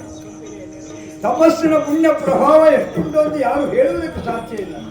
ಅಷ್ಟು ಸಂಗ್ರಹವನ್ನು ಮಾಡಿದ್ದು ಆ ತಪಸ್ಸಿನ ಪುಣ್ಯದ ಫಲ ನಿನ್ನಲ್ಲಿ ಉಂಟು ಅಂತಾದರೆ ಆ ಪುಣ್ಯದ ಫಲವೇ ನಿನ್ನ ಈ ಮಾತಿಗೆ ನಿನ್ನ ಈ ಪ್ರಶ್ನೆಗೆ ಉತ್ತರವನ್ನು ಕೊಡುತ್ತದೆ. ಮತ್ತೇನಲ್ಲ, ತಪಸ್ಸಿನ ಪುಣ್ಯ ಪ್ರಭಾವದಿಂದ ಪ್ರತ್ಯಾಮ್ನ ಅಂತ ಒಂದು ವೈದಿಕ ವಾಂಗ್ಮಯದಲ್ಲಿ ಒಂದು ಪ್ರಾಯಶ್ಚಿತ್ತ. ಹೌದು, ಏನಾದ್ರೂ ಹೆಚ್ಚು ಕಮ್ಮಿ ಆದ್ರೆ ಹೌದು ಪ್ರಾಯಶ್ಚಿತ್ತದ ಮೂಲಕವಾಗಿ ಪರಿಹರಿಸಿಕೊಳ್ಳು. ಪ್ರತ್ಯಾಮ್ನಾಯ ವಿಧಿ ಉಂಟು. ಹೌದಾ? ಮಾಷಾ, ಆ ಮನೆಯಲ್ಲಿ ಮಾಂಸ ಇಲ್ಲ, ಅವಾಗ ಉದ್ದಿನಿಂದ ಮಾಡುವುದು ಅಲ್ವಾ? ಹೌದು. ಹಾಗಾದ್ರೆ ಧಾನ್ಯದಿಂದ ಅಥವಾ ಹಿಟ್ಟಿನಿಂದ ಪ್ರತ್ಯಾಮ್ನಾಯ ಮಾಡಬಹುದು ಅಂತ ಶಾಸ್ತ್ರ ಹೇಳಿದೆ. ಹೌದೌದು. ಇನ್ನು ಬಲಿ ಹಾಕಬೇಕು, ಅಲ್ಲಿ ಮಾಂಸವರ್ಗೀಯ, ಆವಾಗ ಕುಂಬಳಕಾಯಿ ಹಾಕೊಂಡಿದ್ದಾರೆ. ಹಾಗಾಗಿ ಪ್ರತ್ಯಾಮ್ನ ಅಂತ ಹೇಳುವ ಒಂದು ವೈದಿಕ ವಾಂಗ್ಮಯದ ಪ್ರಕಾರ, ವೈದಿಕ ಪದ್ಧತಿಯ ಪ್ರಕಾರ ಅದು ಇದವಿತ್ತು ನಿರ್ಣಯವೂ ಆಗಿರುವುದರಿಂದ ನಿನ್ನಲ್ಲಿ ಹೊಸದಾಗಿ ಹೇಳಬೇಕಾದ್ದಲ್ಲ. ಅದು ಎಚ್ಚರಿಸ್ತೇನೆ ಒಂದು ಮಾತನ್ನು. ಅಲ್ಲ, ನನಗೆ ಯಾರಾದ್ರೂ ಕೇಳಿದ್ರೆ ಹೇಳಿಕೊಟ್ಟದ್ದು ಯಾರು ಅಂತ ಹೇಳಬೇಡ. ಅವತ್ತ ಗುರುಗಳಾದ ನಾರದರು ಹೇಳಿದ್ದಾರೆ ಅಂತ ನನಗೆ ಹೇಳಲಿಕ್ಕೆ ಇದು ನೀನು ನಿನ್ನಷ್ಟಕ್ಕೆ ಹೇಳುದು ಹೇಳಿ. ನಾನು ಪ್ರಮಾಣ ನನಗೆ ನಾರದರು ಆದಿರಪ್ಪ, ಅದಕ್ಕೆ ಸರಿಯಾಗಿ ಹೇಳ್ತೇನೆ, ಏನು ತೊಂದರೆ ಇಲ್ಲ. ಗೋ ಭೂಮಿಗೆ ತೂಕವಾದದ್ದು, ಹೌದು, ಭೂ ಸದೃಶವಾದದ್ದು, ಮಾತರಂ ಪಿತರಂ ಎಲ್ಲವೂ ಅದರಲ್ಲೇ ಕಂಡಿದ್ದೇವೆ. ಗೋಮಾತೆಯನ್ನು ಪೂಜಿಸಿದರೆ ಸರ್ವಶ್ರೇಷ್ಠವಾದದ್ದು, ಅದು ವಿಶೇಷವಾದದ್ದು. ಅಂದ್ರೆ ವಿಮುಖ ಗೋವಾಗಿರಬೇಕು. ಅಂದರೆ ಪ್ರಸವಿಸುತ್ತಿರುವಂತಹ ಆಕಳ ಒಂದು ಕರು ಹಾಕುವ ತಾಯಿಯ ಮುಖ ಒಂದು ಕಡೆಗೆ, ತಾಯಿಯ ಹೊಟ್ಟೆಯಿಂದ ಹೊರಗೆ ಮುಖ ಇನ್ನೊಂದು ಕಡೆಯಲ್ಲಿ, ಮುಖ ಮತ್ತೊಂದು ಕಡೆ. ದ್ವಿಮುಖ ಗೋವಾಗಿದ್ದಾಗ ಕರ್ತದ್ದಕ್ಕೆ ತಲೆಬುಡ ಇಲ್ಲ, ಕರ್ತದ್ದಕ್ಕೆ ತಲೆಬುಡ ಇಲ್ಲ ಅಂತ ಈಗ ನಾನು ಆಲೋಚನೆ ಮಾಡುದು. ನನಗೆ ತಲೆಬುಡ ಉಂಟು, ತಲೆಬುಡ ಇಲ್ಲ ಅಂದ್ರೆ ಎರಡೂ ಕಡೆಯಲ್ಲಿ ತಲೆಬುಡ ಇಲ್ಲ, ಅದು ದ್ವಿಮುಖ. ಅದು ಸತ್ಯ ಅಲ್ವಾ? ಪೂರ್ಣಮಿದಂ ಪೂರ್ಣಾತ್ ಪೂರ್ಣಮುದಚ್ಯತೆ ಪೂರ್ಣಮೇವಾವಶಿಷ್ಯತೆ. ಹೌದಪ್ಪ. ಹಾಗಾಗಿ ದ್ವಿಮುಖ ಕಪಿಲ ಗೋವನ್ನು ನೀನು ಪೂಜಿಸಿ ಅರ್ಚಿಸಿ ನೇರವಾಗಿ ಪ್ರದಕ್ಷಿಣೆ ಹಾಕಿ ಬಂದು ನಿಂತರೆ ಅಲ್ಲಿಗೆ ಗೋ ಪ್ರದಕ್ಷಿಣೆ ಮಾಡಿ ಬಂದಿದ್ದಾಗೆ ಅದಕ್ಕೆ ಹೇಳುವುದು ಪೃಥ್ವಿಯನ್ನು ಸುತ್ತಲು ಬಂದಂತಹ ಪುಣ್ಯಾಂಶವನ್ನು ನನ್ನ ಬಾಳಿಗೆ ಲಭ್ಯ. ಅದುವೇ ಪೃಥ್ವಿಯ ಸುತ್ತಾಗಿ ಬಂದ ಹಾಗೆ ಇದು ಆದಷ್ಟು ಬೇಗ ಆಗ್ತದಲ್ಲ. ಈಗ ಹಾಗೊಂದು ಪ್ರತ್ಯಾಮ್ನಾಯ ಮಾಡಿ ನನಗೆ ಮದುವೆ ಬೇಕು ಸ್ವಾಮಿ. ಅಲ್ಲ, ಬೇಕು ಅನ್ನೋದಕ್ಕೆ ಯಾಕೆ ನಾನು ಆಗಲೇ ಹೇಳಿದ್ನಲ್ಲ, ಈಗ ಮತ್ತೆ ಬೇಕು ಅಂತ ಪ್ರಶ್ನೆ ಮಾಡಿ ಆಕ್ಷೇಪ ಮಾಡಿ. ಈಗ ಅಭಾವದಲ್ಲಿ ಪ್ರತ್ಯಾಮ್ನಾಯ ಮಾಡಬೇಕು. ಬೇಳೆಕಾಳು ಇದ್ದಾಗ ಅಲ್ಲ, ಅಭಾವದಲ್ಲಿ ಮಾಡುದು ಪ್ರತ್ಯಾಮ್ನಾಯ. ಊರಿನಲ್ಲಿ ಬೇರೆ ಎಲ್ಲಿಯೂ ಹೆಣ್ಣಿಲ್ವ ನನಗಾಗುವಂತದ್ದು? ಖಂಡಿತ ಉಂಟು. ಆದ್ರೆ ನಿನಗೆ ಅದೇ ಆಗಬೇಕು ಅನ್ನೋದು ಸಂಕಲ್ಪ. ಒಂದು ದೃಷ್ಟಿ ಯೋಚನೆ ಬ್ರಹ್ಮ ಸಂಕಲ್ಪ ಅಂತ ಹೇಳಬೇಕು. ನನ್ನ ಬ್ರಹ್ಮ ಸಂಕಲ್ಪ ಅಂದ್ರೆ ನಾರದರ ಸಂಕಲ್ಪ ಅಂದ್ರೆ ಅದಕ್ಕೆ. ಹಾಗಾಗಿ ಈಗ ಊರಲ್ಲೇ ಹೆಣ್ಣಿರುವ ಎನ್ನುವುದಕ್ಕಿಂತಲೂ ಅನಿವಾರ್ಯತೆಯಲ್ಲಿ ಹೆಣ್ಣನ್ನು ಪಡೆಯುವುದಕ್ಕೆ ಗೃಹಸ್ಥಾಶ್ರಮ ಅದು ಬ್ರಹ್ಮ ಮಾನಸ ಪುತ್ತಿರ ಜೊತೆಗೆ ಮದುವೆ ಆಗದೇ ಇರುವ ನಾರದರು ಹೇಳುದು ನಿಜವಾಗಿ. ಮತ್ತೆ ಹೆಣ್ಣು ಮದುವೆ ಆಗದಿದ್ದವನೇ ಹೇಳಬೇಕು. ಮದುವೆ ಆದವ ಹೆಣ್ಣು ಹೇಳಿದ್ರೆ ಮದುವೆ ಆಗ್ಲಿಕ್ಕೆ ಆಗುದಿಲ್ಲ. ಯಾಕೆ ಅಂತ ಕೇಳಬೇಡಿ, ಇನ್ನೊಂದ್ಸಲ ಅದು ಸರಿ. ಯಾಕೆಂದ್ರೆ ಒಂದು ಮಾತು ಕೇಳುವ, ಈಗ ಆಸೆ ಉಂಟು ನನಗೆ, ಹೆಣ್ಣಿನ ಮಾವನೇ ಯಜಮಾನಿಕೆಯನ್ನು ವಹಿಸಿಕೊಳ್ಬೇಕು ಅಂತ ಆದ್ರೆ ಅವನಿಗೆ ಮದುವೆ ಆಗಿ ಇರ್ತದಲ್ಲ, ಅವ ಅದಕ್ಕೆ ಹೇಳೋದು. ಹಾಗಾಗಿ ಈಗ ಸರಿ, ಈಗ ನಾನು ಹೇಳಿದ್ದೇನೆ ಪುಷ್ಟೀಕರಿಸಿ ವಿವಾಹ ಮಹೋತ್ಸವ ನಡೆಯುವಲ್ಲಿ ಶೀಘ್ರ ಈಗ ನಾವು ಹೊರಟಿದ್ದಾರೆ. ನೀ ಹೇಳಿ ತಾವು ಹೇಳಿದ ಮೇಲೆ ನಿನ್ನ ಆಲೋಚನೆ ಇಲ್ಲ, ಹೌದಾ?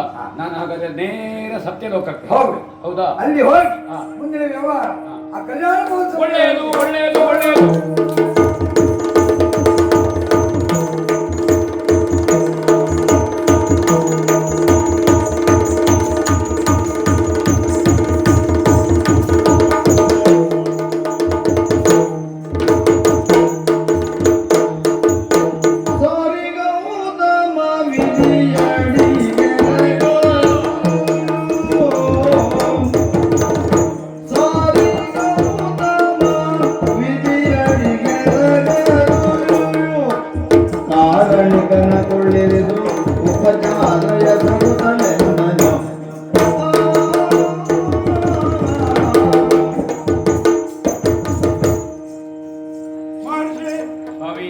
ಇತ್ತ ಕಡೆ ಬಂದೆಯಲ್ಲ, ಈ ಸತ್ಯಲೋಕಕ್ಕೆ ಸಶರೀರಿಗಳಿಗೆ ಸಾಮಾನ್ಯರು ಬರುವಂತಿಲ್ಲ.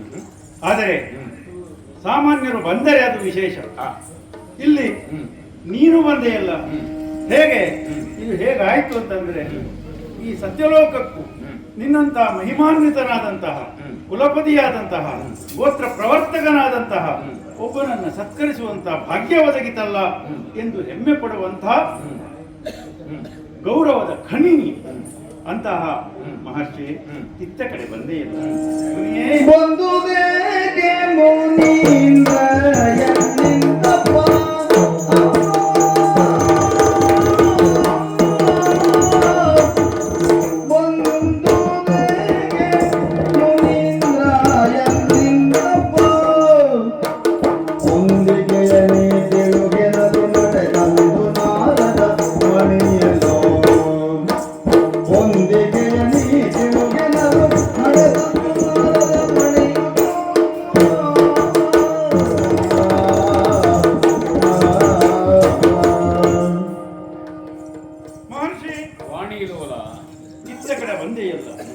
ಬಂದವರಿಗೆ ನಾವು ಹಲವಿಧದ ಉಪಚಾರಗಳನ್ನು ಮಾಡಬಹುದು, ಪಂಚೋಪಚಾರವೋ ಷೋಡಶೋಪಚಾರವೋ ಮಾಡಬಹುದು. ಆದರೆ ಆ ಉಪಚಾರ ಮಾಡಿದರೂ ಕೂಡ ಅವರು ಬಂದರು, ಯಾಕೆ ಬಂದರು, ಸಂತೋಷದಲ್ಲಿಯೂ ಯಾಕೆ ಬಂದರು ಅಂತ ಕೇಳ್ತೀವಿ. ಆದರೆ ಕೆಲವೊಮ್ಮೆ ಏನು ಅನ್ನಿಸ್ತದೆ, ಅಪಚಾರ ಆಗಿ ಹೋಗ್ತದೋ, ಯಾಕೆ ಬಂದರು ಅಂತ ಕೇಳಿದರೆ, ಓ ನಾನು ಬಂದದ್ದು ಇವರಿಗೆ ಆಗಲಿಲ್ಲವೋ ಹೇಗೆ ಹೀಗೆ ಪ್ರಶ್ನಿಸ್ತಾ ಇದ್ದಾರಲ್ಲ ಅಂತ ಹಾಗೆ ಅನ್ಯಥಾ ಭಾವಿಸಬಾರದು. ಇಲ್ಲಿ ಬಂದದ್ದರಿಂದ ನಾನು ಆನಂದಾತಿರೇಕದಲ್ಲಿ ನಾನು ಪ್ರಶ್ನಿಸ್ತಾ ಇದ್ದೆ, ಏನಾದರೂ ನನಗೆ ಒಂದು ಆಗಬೇಕು, ಬ್ರಹ್ಮಲೋಕದಲ್ಲಿ ಏನಾದರೂ ಒಂದು ಕಾರ್ಯ ಇದ್ದರೆ ಏನು ತಪ್ಪಲ್ಲ. ಅಲ್ಲಿಂದ ಇಲ್ಲಿವರೆಗೆ ಬರುವಂತಹ ಶಕ್ತಿ ಉಳ್ಳ ನೀವು ಇಲ್ಲಿ ಬಂದ ಮೇಲೆ ಏನಾದರೂ ಒಂದು ಮಹತ್ವದ ಘಟನೆ ಘಟಿಸಿದರೆ ಆಗ ಸತ್ಯಲೋಕಕ್ಕೂ ಬ್ರಹ್ಮ ಗೌತಮರ ಈ ಒಂದು ಭೇಟಿಗೂ ಏನೋ ಒಂದು ಗಹನವಾದ ಅರ್ಥವು, ಅದರಿಂದ ಒಂದು ಫಲವು ಬಂದೀತು ಎಂದು ಭಾವಿಸುವವನ. ಆದ್ದರಿಂದ ಮುನಿಯೇ ಇಲ್ಲಿ ಬಂದೇ ಇಲ್ಲ, ಬರುವರೆ ಏನಾದರೂ ಒಂದು ಕಾರಣ ಇದ್ದರೆ ಅವತರಿಸಬೇಕು.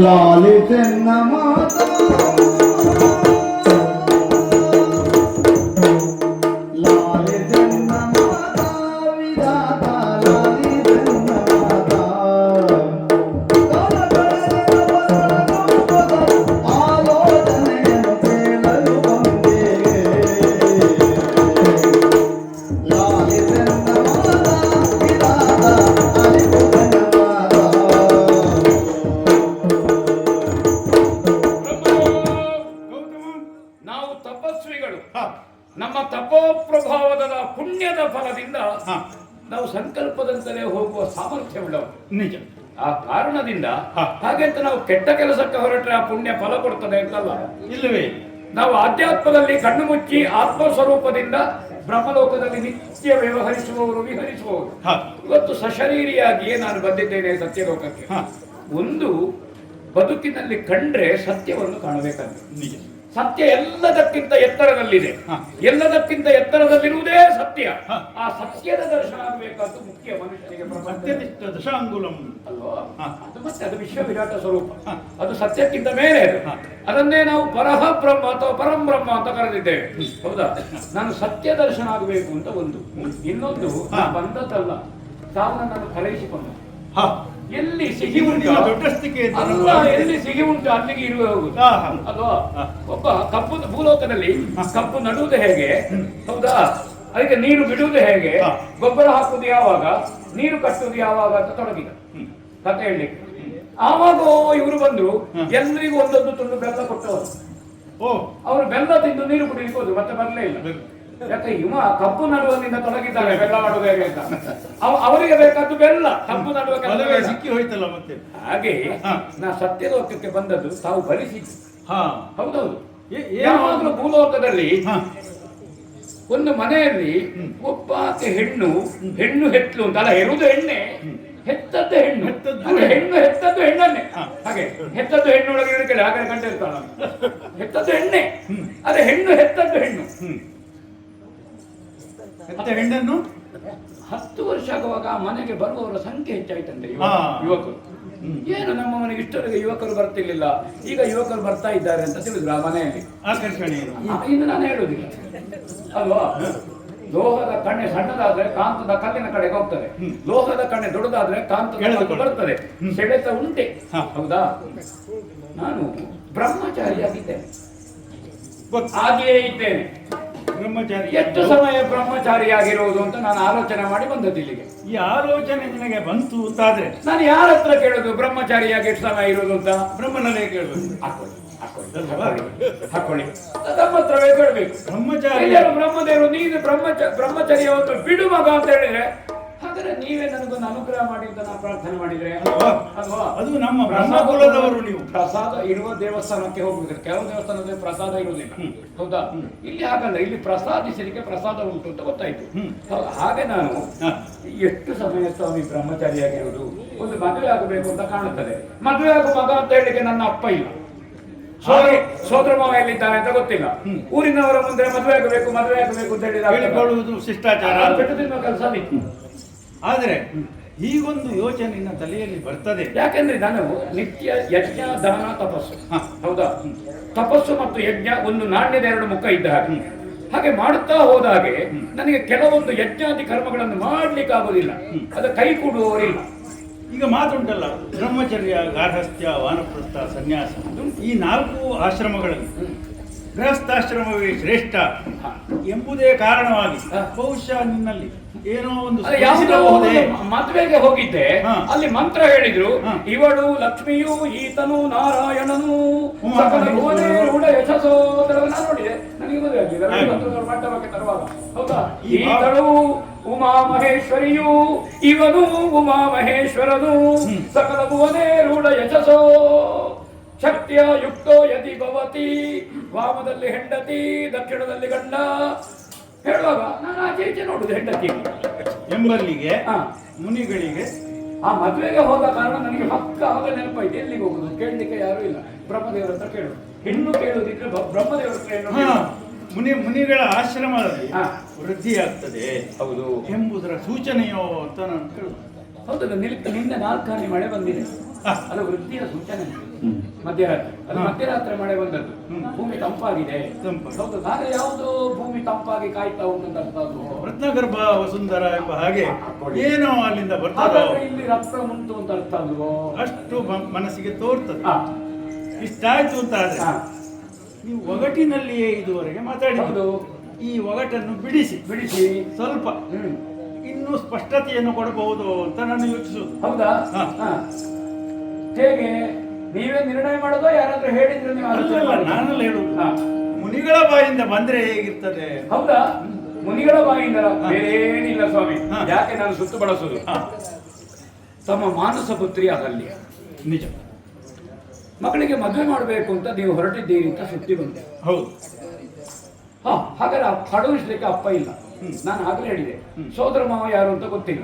ಕೆಲವೊಮ್ಮೆ ಅಣ್ಣ ತಮ್ಮಂದ್ರೆ ಇಲ್ಲದಿದ್ರೆ, ಸೋದರ ಮಾವ ಇಲ್ಲದಿದ್ರೆ, ಚಿಕ್ಕಪ್ಪ ದೊಡ್ಡಪ್ಪ ಇಲ್ಲದಿದ್ರೆ ಕಷ್ಟ ಆಗುದು ಮದುವೆಗೆ ಅಂತ ನನಗೆ ಅರ್ಥ ಆಯ್ತು. ಹಾಗೆ ನಾನು ಯಾಕೆ ನಾಚಿಕೆ ಮಾಡುದು, ಹೌದಾ. ಆದ್ರೆ ಒಂದುಂಟು, ನಾನೀಗ ನೋಡ್ತಾ ಇದ್ದೇನೆ, ನನ್ನ ಮಗಳ ಮದುವೆಯ ವಿಚಾರದಲ್ಲಿ ಯಾವನೋ ಒಬ್ಬ ನನ್ನ ಸಮ್ಮತಿಯೇ ಇದ್ದರು ಇದ್ದಿರಬಹುದು, ಬಹಳ ಕೌತುಕದಿದ್ದರು, ಪ್ರಯತ್ನ ಮಾಡ್ತಾ ಇದ್ದಾನೆ. ಆಲೋಚನೆಯಲ್ಲಿ ಇರುವಾಗ ನನಗೆ ಗಾಳಿ ಸುದ್ದಿ ಬಂತು. ಹಾಗೆ ನಾ ಗಾಳಿ ಸುದ್ದಿ ಸುಮ್ಮನೆ ಅಲ್ಲ, ಆಲೋಚನೆ ಮಾಡಿ ನಾನು ನೇರ ಬಂದದ್ದು. ಹೌದು, ಅಲ್ವಾ? ಈಗ ನೀವು ಕೊಡುವುದಿಲ್ಲ ಹೇಳಿದ್ರೆ ನಾವು ಹೋಗುದೇ, ಕೊಡ್ತೇನೆ ಅಂತ ಹೇಳಿದ್ರೆ ನಿಶ್ಚಯದಾಂಬಲ ಮಾಡುದೇ. ಆ ಪ್ರಶ್ನೆಯೇ ಇಲ್ಲ. ಈಗ ಕೊಡುವುದಿಲ್ಲ ಅಂತಲ್ಲ, ಆದ್ರೆ ಕೊಡುವುದಾದ್ರೆ ಹೇಗೆ ಹೇಗೆ ಇದು ಅಪ್ಪಣೆ ಆಗಬೇಕು. ನುಡಿಯುತ್ತಿರ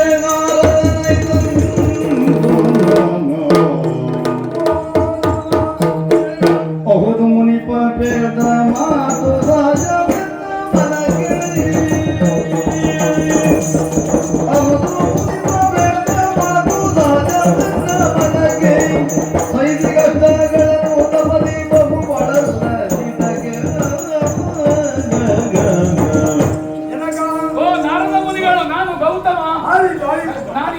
ಹೌದು, ಅದು ಆಗ್ಬೇಕು, ಅದು ಆಗ್ಬೇಕು, ಅದು ಆಗ್ಬೇಕು ಅಂತ ನನ್ನ ಬುದ್ಧಿ. ಹಾಗೆ ಮತ್ತೆ ಈಗ ಎಲ್ಲ ಕ್ಷೇಮವಾ? ಕ್ಷೇಮ ಇದೆ, ತಿರುಗಾಡ್ತದೆ. ಅದು ಬಹಳ ಕಾಲ ಆಯ್ತು ಭೇಟಿ ಇಲ್ಲದೇನೋ, ಹೌದು ಹೌದು. ಹಾಗಾಗಿ ಕೇಳುವುದು. ಆದ್ರೂ ಅಪ್ಪ ಮಗನನ್ನು ಮಾತಾಡಿಸುವುದಾದ್ರು ಏನು ಸೌಖ್ಯವೋ? ಹೌದಪ್ಪ. ಇಷ್ಟು ಶಿಷ್ಟಾಚಾರ ಇರುವುದಿಲ್ಲ. ಬಹುದಿನಗಳ ನಂತರ ಆದ ಭೇಟಿಯಲ್ಲಿ ತೊಂದರೆ ಅದು ಕೇಳುವುದುಂಟು. ತೊಂದರೆ ಇಲ್ಲ. ಅಪ್ಪನ ಯೋಗ್ಯ ಮಗ ಕೇಳಬೇಕು. ಅದು ಬಂದದ್ದು ಅಪ್ಪನ ಸ್ಥಾನಕ್ಕೆ, ಹಾಗಾಗಿ ಮಗನನ್ನು ಅಪ್ಪ ತೊಂದರೆ ಇಲ್ಲ. ಆದ್ರೆ ನಾನು ಬರುವಾಗಲೇ ಆಲಿಸುತ್ತಾ ಬಂದೆ. ಅಲ್ಲ, ನಾನು ಅದನ್ನೇ ಪ್ರಶ್ನೆ ಕೇಳಬೇಕು ಅಂತ ಬಾಯಲ್ಲಿ ಇದ್ದದನ್ನು ನೀನು ಹೊರಗೆ ತೆಗೆದೆ ನೋಡಿ. ಮುನಿಪ ಹೇಳಿದ ಮಾತು ಸತ್ಯ ಅಂತ ಹೇಳುತ್ತಲೇ ನೀ ಬಂದೆ. ಅಂದ್ರೆ ಕದ್ದು ಕೇಳಿದೀಯೋ? ಕದ್ದು ಕೇಳಿದ್ದಲ್ಲ, ಕೇಳಿ. ಹೌದು, ಆಡುವುದು ಅಂತರಂಗದಲ್ಲಿ ಹೇಳುವ ಮಾತ್ರ, ಬಹಿರಂಗದಲ್ಲಿ ಹೇಳುವ ಮಾತ್ರ. ಸ್ವಲ್ಪ ದೊಡ್ಡಕ್ಕೆ ಹೇಳಿದ್ದೇನೆ. ಅದಕ್ಕೆ ಬಹಿರಂಗದಲ್ಲಿ ಹೇಳುವ ಅಂತರಂಗ ಅಲ್ಲ. ನೀನು ಬರುವುದು ಅವ್ರಿಗೆ ಗೊತ್ತಿಲ್ಲ. ಮತ್ತೆ ಪ್ರಾಯಕ್ಕೆ ಬಂದ ಮಕ್ಕಳು ಇದ್ದ ಮೇಲೆ ಅಪ್ಪ ಪಕ್ಕ ತೀರ್ಮಾನ ಮಾಡುದಿಲ್ಲ. ಅವಾಗ ಪ್ರಾಯಕ್ಕೆ ಬಂದ ಮಕ್ಕಳ ಹತ್ರ ಕೇಳ್ತಾರೆ. ನಮ್ಮ ಊರಿನಲ್ಲಿ ಆ ವ್ಯವಹಾರ ಇಲ್ಲಿ ಉಂಟು. ಹಾಗಾಗಿ ನಾನು ನೇರವಾಗಿ ಬಂದವನಿಗೆ ಸರಿ ಉಂಟು ಸರಿ ಉಂಟು ಅಂತ ಬಂದೆ. ಈಗ ಮೌಢ್ಯ ಉಂಟು, ತುಂಬಾ ಸಮಯ ಇಲ್ಲ ಇನ್ನು ಮೌಢ್ಯ. ಹಾಗಾಗಿ ಅದು ಹೋಗ್ತದೆ. ಅಲ್ಲ, ಈಗ ಇಬ್ಬರು ಒಬ್ಬರಿಗೊಬ್ಬರು ಅಲ್ಲಲ್ಲ ಮಾತಾಡಿ ಬಂದದ್ದು, ನಾವು ಬರುವಾಗ ಸೇರಿದ ಯಾವುದೋ ಒಂದು ವಿಷಯವನ್ನು ನಾವು ಮಾತಾಡಿ ಅವರು ಅರ್ಧ ಮಾತಾಡಿ ಹೊರಟರು ಎಲ್ಲೇ ಒಂದು ಕಡೆಯಲ್ಲಿ, ಇನ್ನೊಂದ್ಸಲ ಸಿಗುವಾಗ ಮಾತಾಡಬೇಡಿದ್ರು. ಇನ್ನೊಂದ್ಸಲ ಅವರು ಎಲ್ಲಿ ಸಿಗ್ತಾರೆ ಅಂತ ನನಗೆ ಗೊತ್ತು. ನಾವು ಸಿಕ್ಕಿದಲ್ಲಿ ನಾವು ಮಾತಾಡಿ. ಹಾಗಾಗಿ ಪೂರ್ಣ ಆದ್ರೆ ಆಗಲಿದೆ. ಹಾಗಾದ್ರೆ ಹೇಳಿಬಿಡಿ. ಮತ್ತೆ ಹೇಳದ ಮಾತು ಸತ್ಯವಾಗಿ ಉಂಟು. ಯಾಕೆಂದ್ರೆ ಗೌತಮರಿಗೆ ಅಹಲ್ಯೆಯನ್ನು ಕೊಡುವಲ್ಲಿ ಯಾವುದೋ ಒಂದು ವಿವೇಚನಾ ಶಕ್ತಿ ನನಗೆ ತಡೀತಾ ಇದೆ. ಅಪ್ಪಯ್ಯ, ಅದು ಏನು ಯೋಚನೆ ಮಾಡುವುದು ಬೇಡ. ನಮ್ಮ ಹುಡುಗಿ ಅಂದ್ರೆ ಅಹಲ್ಯೆ ಗೌತಮರ ಆಶ್ರಮವನ್ನು ಸೇರಿದೆ. ಯಥೋಚಿತವಾಗಿ ಸಂಸ್ಕಾರದಲ್ಲಿ ಸದ್ಗೃಹಸ್ಥ ಧರ್ಮವನ್ನು ಅನುಸರಿಸುವುದಕ್ಕೆ ಸಾಧ್ಯವಾಗ್ತದೆ. ಇನ್ನು ಯಾವುದಾದ್ರೂ ವಿಚಾರವನ್ನು ನೀನು ತಲೆಯಲ್ಲಿ ಇಟ್ಟು ಬೇಕೋ ಬೇಡ ಯೋಚನೆ ನಾನು ಒತ್ತಾಯ ಮಾಡುವುದಿಲ್ಲ. ಈಗ ಬ್ರಹ್ಮದೇವರು ಕೊಡುವುದಿಲ್ಲ ಅಂತ ಹೇಳಿದ್ರೆ ನನ್ನದು ಹಠ ಇಲ್ಲ. ನಾನು ಹೇಳಿದ್ದೇನೆ ಈಗ ಬ್ರಹ್ಮದೇವರು ಕೊಡ್ತಾನೆ ಅಂತ ಹೇಳಿದ್ರೆ ನಾನು ಮೂರ್ತ ಯಾವಾಗ ಅಂತೂ ಕೇಳಿ ಏನು ಕೊಡುದಿಲ್ಲ ಅಂತ ಹೇಳಿದ್ರೆ ನಾನು ಎಷ್ಟೊತ್ತಿಗೆ ಹೋಗಬೇಕು ಅಂತ ಕೇಳಿ ಕೇಳುವುದೇ ಆ ವ್ಯವಹಾರ ಹೋಗುವುದು ಎಷ್ಟೊತ್ತಿಗೆ ಕೇಳಿದ್ರೆ ವಿವಾಹ ಎಷ್ಟೊತ್ತಿಗೆ ಅಂತ ಕೇಳೋಣ. ಮದುವೆ ಬೇಗ ಇಲ್ಲಿ ಧ್ವನಿ ಗೊತ್ತಾಯ್ತಲ್ಲ. ನಾನು ಒತ್ತಾಯ ಮಾಡುದಿಲ್ಲ ಅಂದ್ರೆ ಅರ್ಥ ಏನು? ಅದು ಒತ್ತಾಯ ಮಾಡುವ ರೀತಿಯೇ. ಒತ್ತಾಯ ಅನ್ನೋದಕ್ಕಿಂತ ಆ ಹೆಣ್ಣು ನಮ್ಮ ಆಶ್ರಮಕ್ಕೆ ಸೇರಬಹುದು ಅಂತ ಅಂತರಗಳು ಉಂಟು. ಅದು ಸರಿ ಅಂತ ಹೋಗ್ಬೇಕು.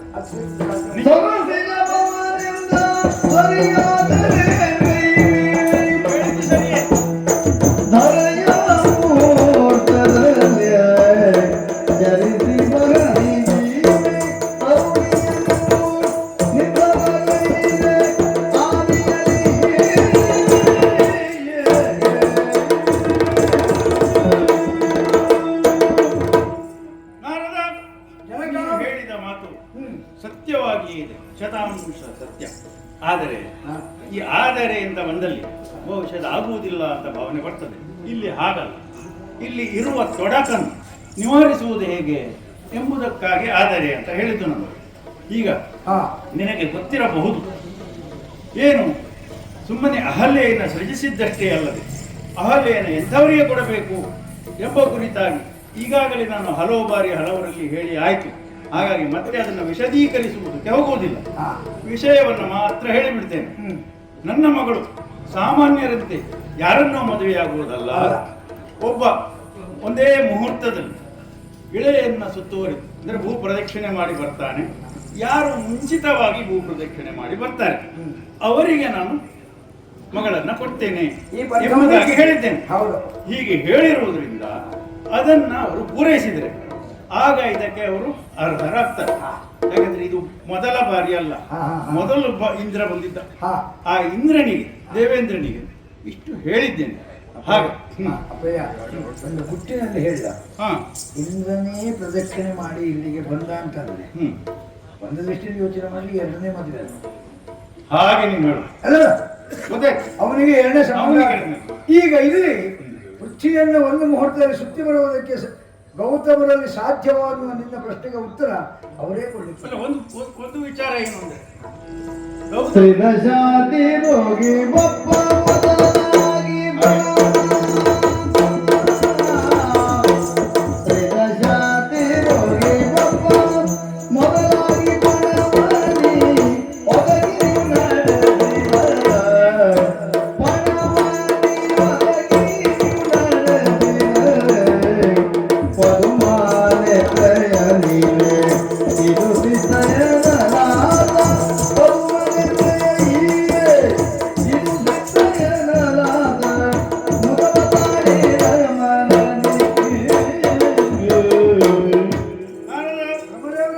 ಈಗ ನಿನ್ನ ಮಾತನ್ನ ಕೇಳಿದ ಮೇಲೆ ನನಗೆ ಒಂದು ಉಪಾಯ ತೋರ್ತಾ ಇದೆ. ಯಾಕೆ ನನ್ನ ಬಣ ಹೇಗೆ ಇರುವುದು? ಪೃಥ್ವಿಯನ್ನು ಒಂದೇ ಮುಹೂರ್ತದಲ್ಲಿ ಸುತ್ತಿ ಮೊದಲಾಗಿ ಬರುವವನಿಗೆ ನನ್ನ ಮಗಳನ್ನ ಕೊಡ್ತೇನೆ ಎಂಬ ದೇವೇಂದ್ರನಿಗೆ ಅದನ್ನು ಹೇಳಿದ್ದೇನೆ. ಅವನು ಹೊರಟಿದ್ದಾನೆ. ಈಗಾಗಲೇ ಬಹುಶಃ ಪ್ರದಕ್ಷಿಣೆ ಮಾಡ್ತಾ ಇರಬಹುದು. ಈಗ ಮುನಿ ಗೌತಮರು ಒಂದು ವೇಳೆ ಅವನಿಗಿಂತ ಮುಂಚಿತವಾಗಿ ಭೂ ಪ್ರದಕ್ಷಿಣೆಯನ್ನು ಮುಗಿಸಿ ಬಂದು ನನಗೆ ನಿನ್ನ ಮಗಳನ್ನು ಕೊಡು ಅಂತ ಕೇಳಿದ್ರೆ ನಮಗೆ ಯಾವ ತೊಂದರೆ ಇಲ್ವಲ್ಲ. ಸಂಕಲ್ಪ ಹೇಗುಂಟು ಅಂತ ಯಾರಿಗೂ ಗೊತ್ತಿಲ್ಲ. ಆ ಸಂಕಲ್ಪದಂತೆ ಕಾರ್ಯವನ್ನು ನಡೆಸುತ್ತದೆ ಎನ್ನುವುದಕ್ಕೆ ಸತ್ಪುರುಷರ ಆಗಮನವೇ ಸಾಕ್ಷಾತ್. ಸತ್ಪುರುಷರಾಗಿ ಗೌತಮರು ಇದಕ್ಕೆ ಕಾಲಿಟ್ಟಿದ್ದಾರೆ.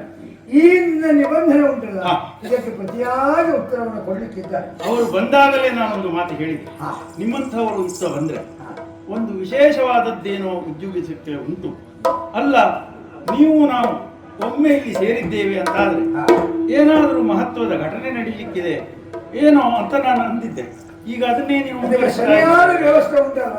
ಮಾತಾಡ್ತಾನೆ ಅಂತ ಮೂವತ್ತು ಹೋಗ್ತದಲ್ಲ. ನಾನು ಅಹಲ್ಯೆಯ ಮದುವೆ ಪೌರೋಹಿತ್ಯಕ್ಕೆ ಬಂದಾಗ ಈಗ ನಾನು ಕನ್ಯಾರ್ಥಿ. ಅದರ ಕಾರಣ ಏನು ಪಣವನ್ನು ಸನ್ನಿಧಾನದಿಂದ ಘೋಷಿಸಿದ್ದೀರೋ, ಯಾರು ಈ ಭೂಮಂಡಲವನ್ನು ಅತ್ಯಂತ ಬೇಗ, ಅದು ಮುಹೂರ್ತದ ಒಳಗೆ, ಅತ್ಯಂತ ಬೇಗ ಅಲ್ಲ, ಮುಹೂರ್ತದ ಒಳಗೇನು ಬೇಗ ಬರುವವರಿಗೆ ಅಲ್ವಾ, ನಾನು ಕೊಡ್ತೇನೆ. ಅದಕ್ಕೆ ನೀವು ಒಪ್ಪಿದರೆ, ಅದಕ್ಕೆ ಒಡಂಬಟ್ಟು ನೀವು ವ್ಯವಹರಿಸ್ತೀರಿ ಅಂತಾದ್ರೆ ಮೊದಲಾಗಿ ಬಂದರೆ ಯಾರಿಗೆ ಯಾರು ಮದುವೆ ಆಗಬೇಕು ಅಂತ ನಿರ್ಣಯ ಮಾಡುವುದು, ಹೌದಾ, ಅದು ಇಲ್ಲಿ ಸಂಕಲ್ಪ ಸೃಷ್ಟಿಕರ್ತನಲ್ಲಿ ನಮ್ಮ ಹತ್ರ ಇಲ್ಲ. ಆ ಸಂಕಲ್ಪ ಏನು ಅಂತ ಕೇಳಲಿಕ್ಕೆ ನಾನಲ್ಲ, ಅರ್ಹತೆ ಉಂಟೋ ಇಲ್ವೋ ಅಂತ ಹೇಳಲಿಕ್ಕೆ ಋಷಿ ಪರಿಷತ್ತು ಮತ್ತು ದೇವಧರ್ಮ. ಆ ಕಾರಣದಿಂದ ವಿಶ್ವ ಪರ್ಯಟನೆಗೆ ತಾವು ಅಪ್ಪಣೆ ಕೊಟ್ರೆ ನಾ ಹೊರಡುತ್ತೇನೆ. ಶ್ರೇಯಸ್, ಹೌದಾ? ಹಾಗೆ ಒಂದು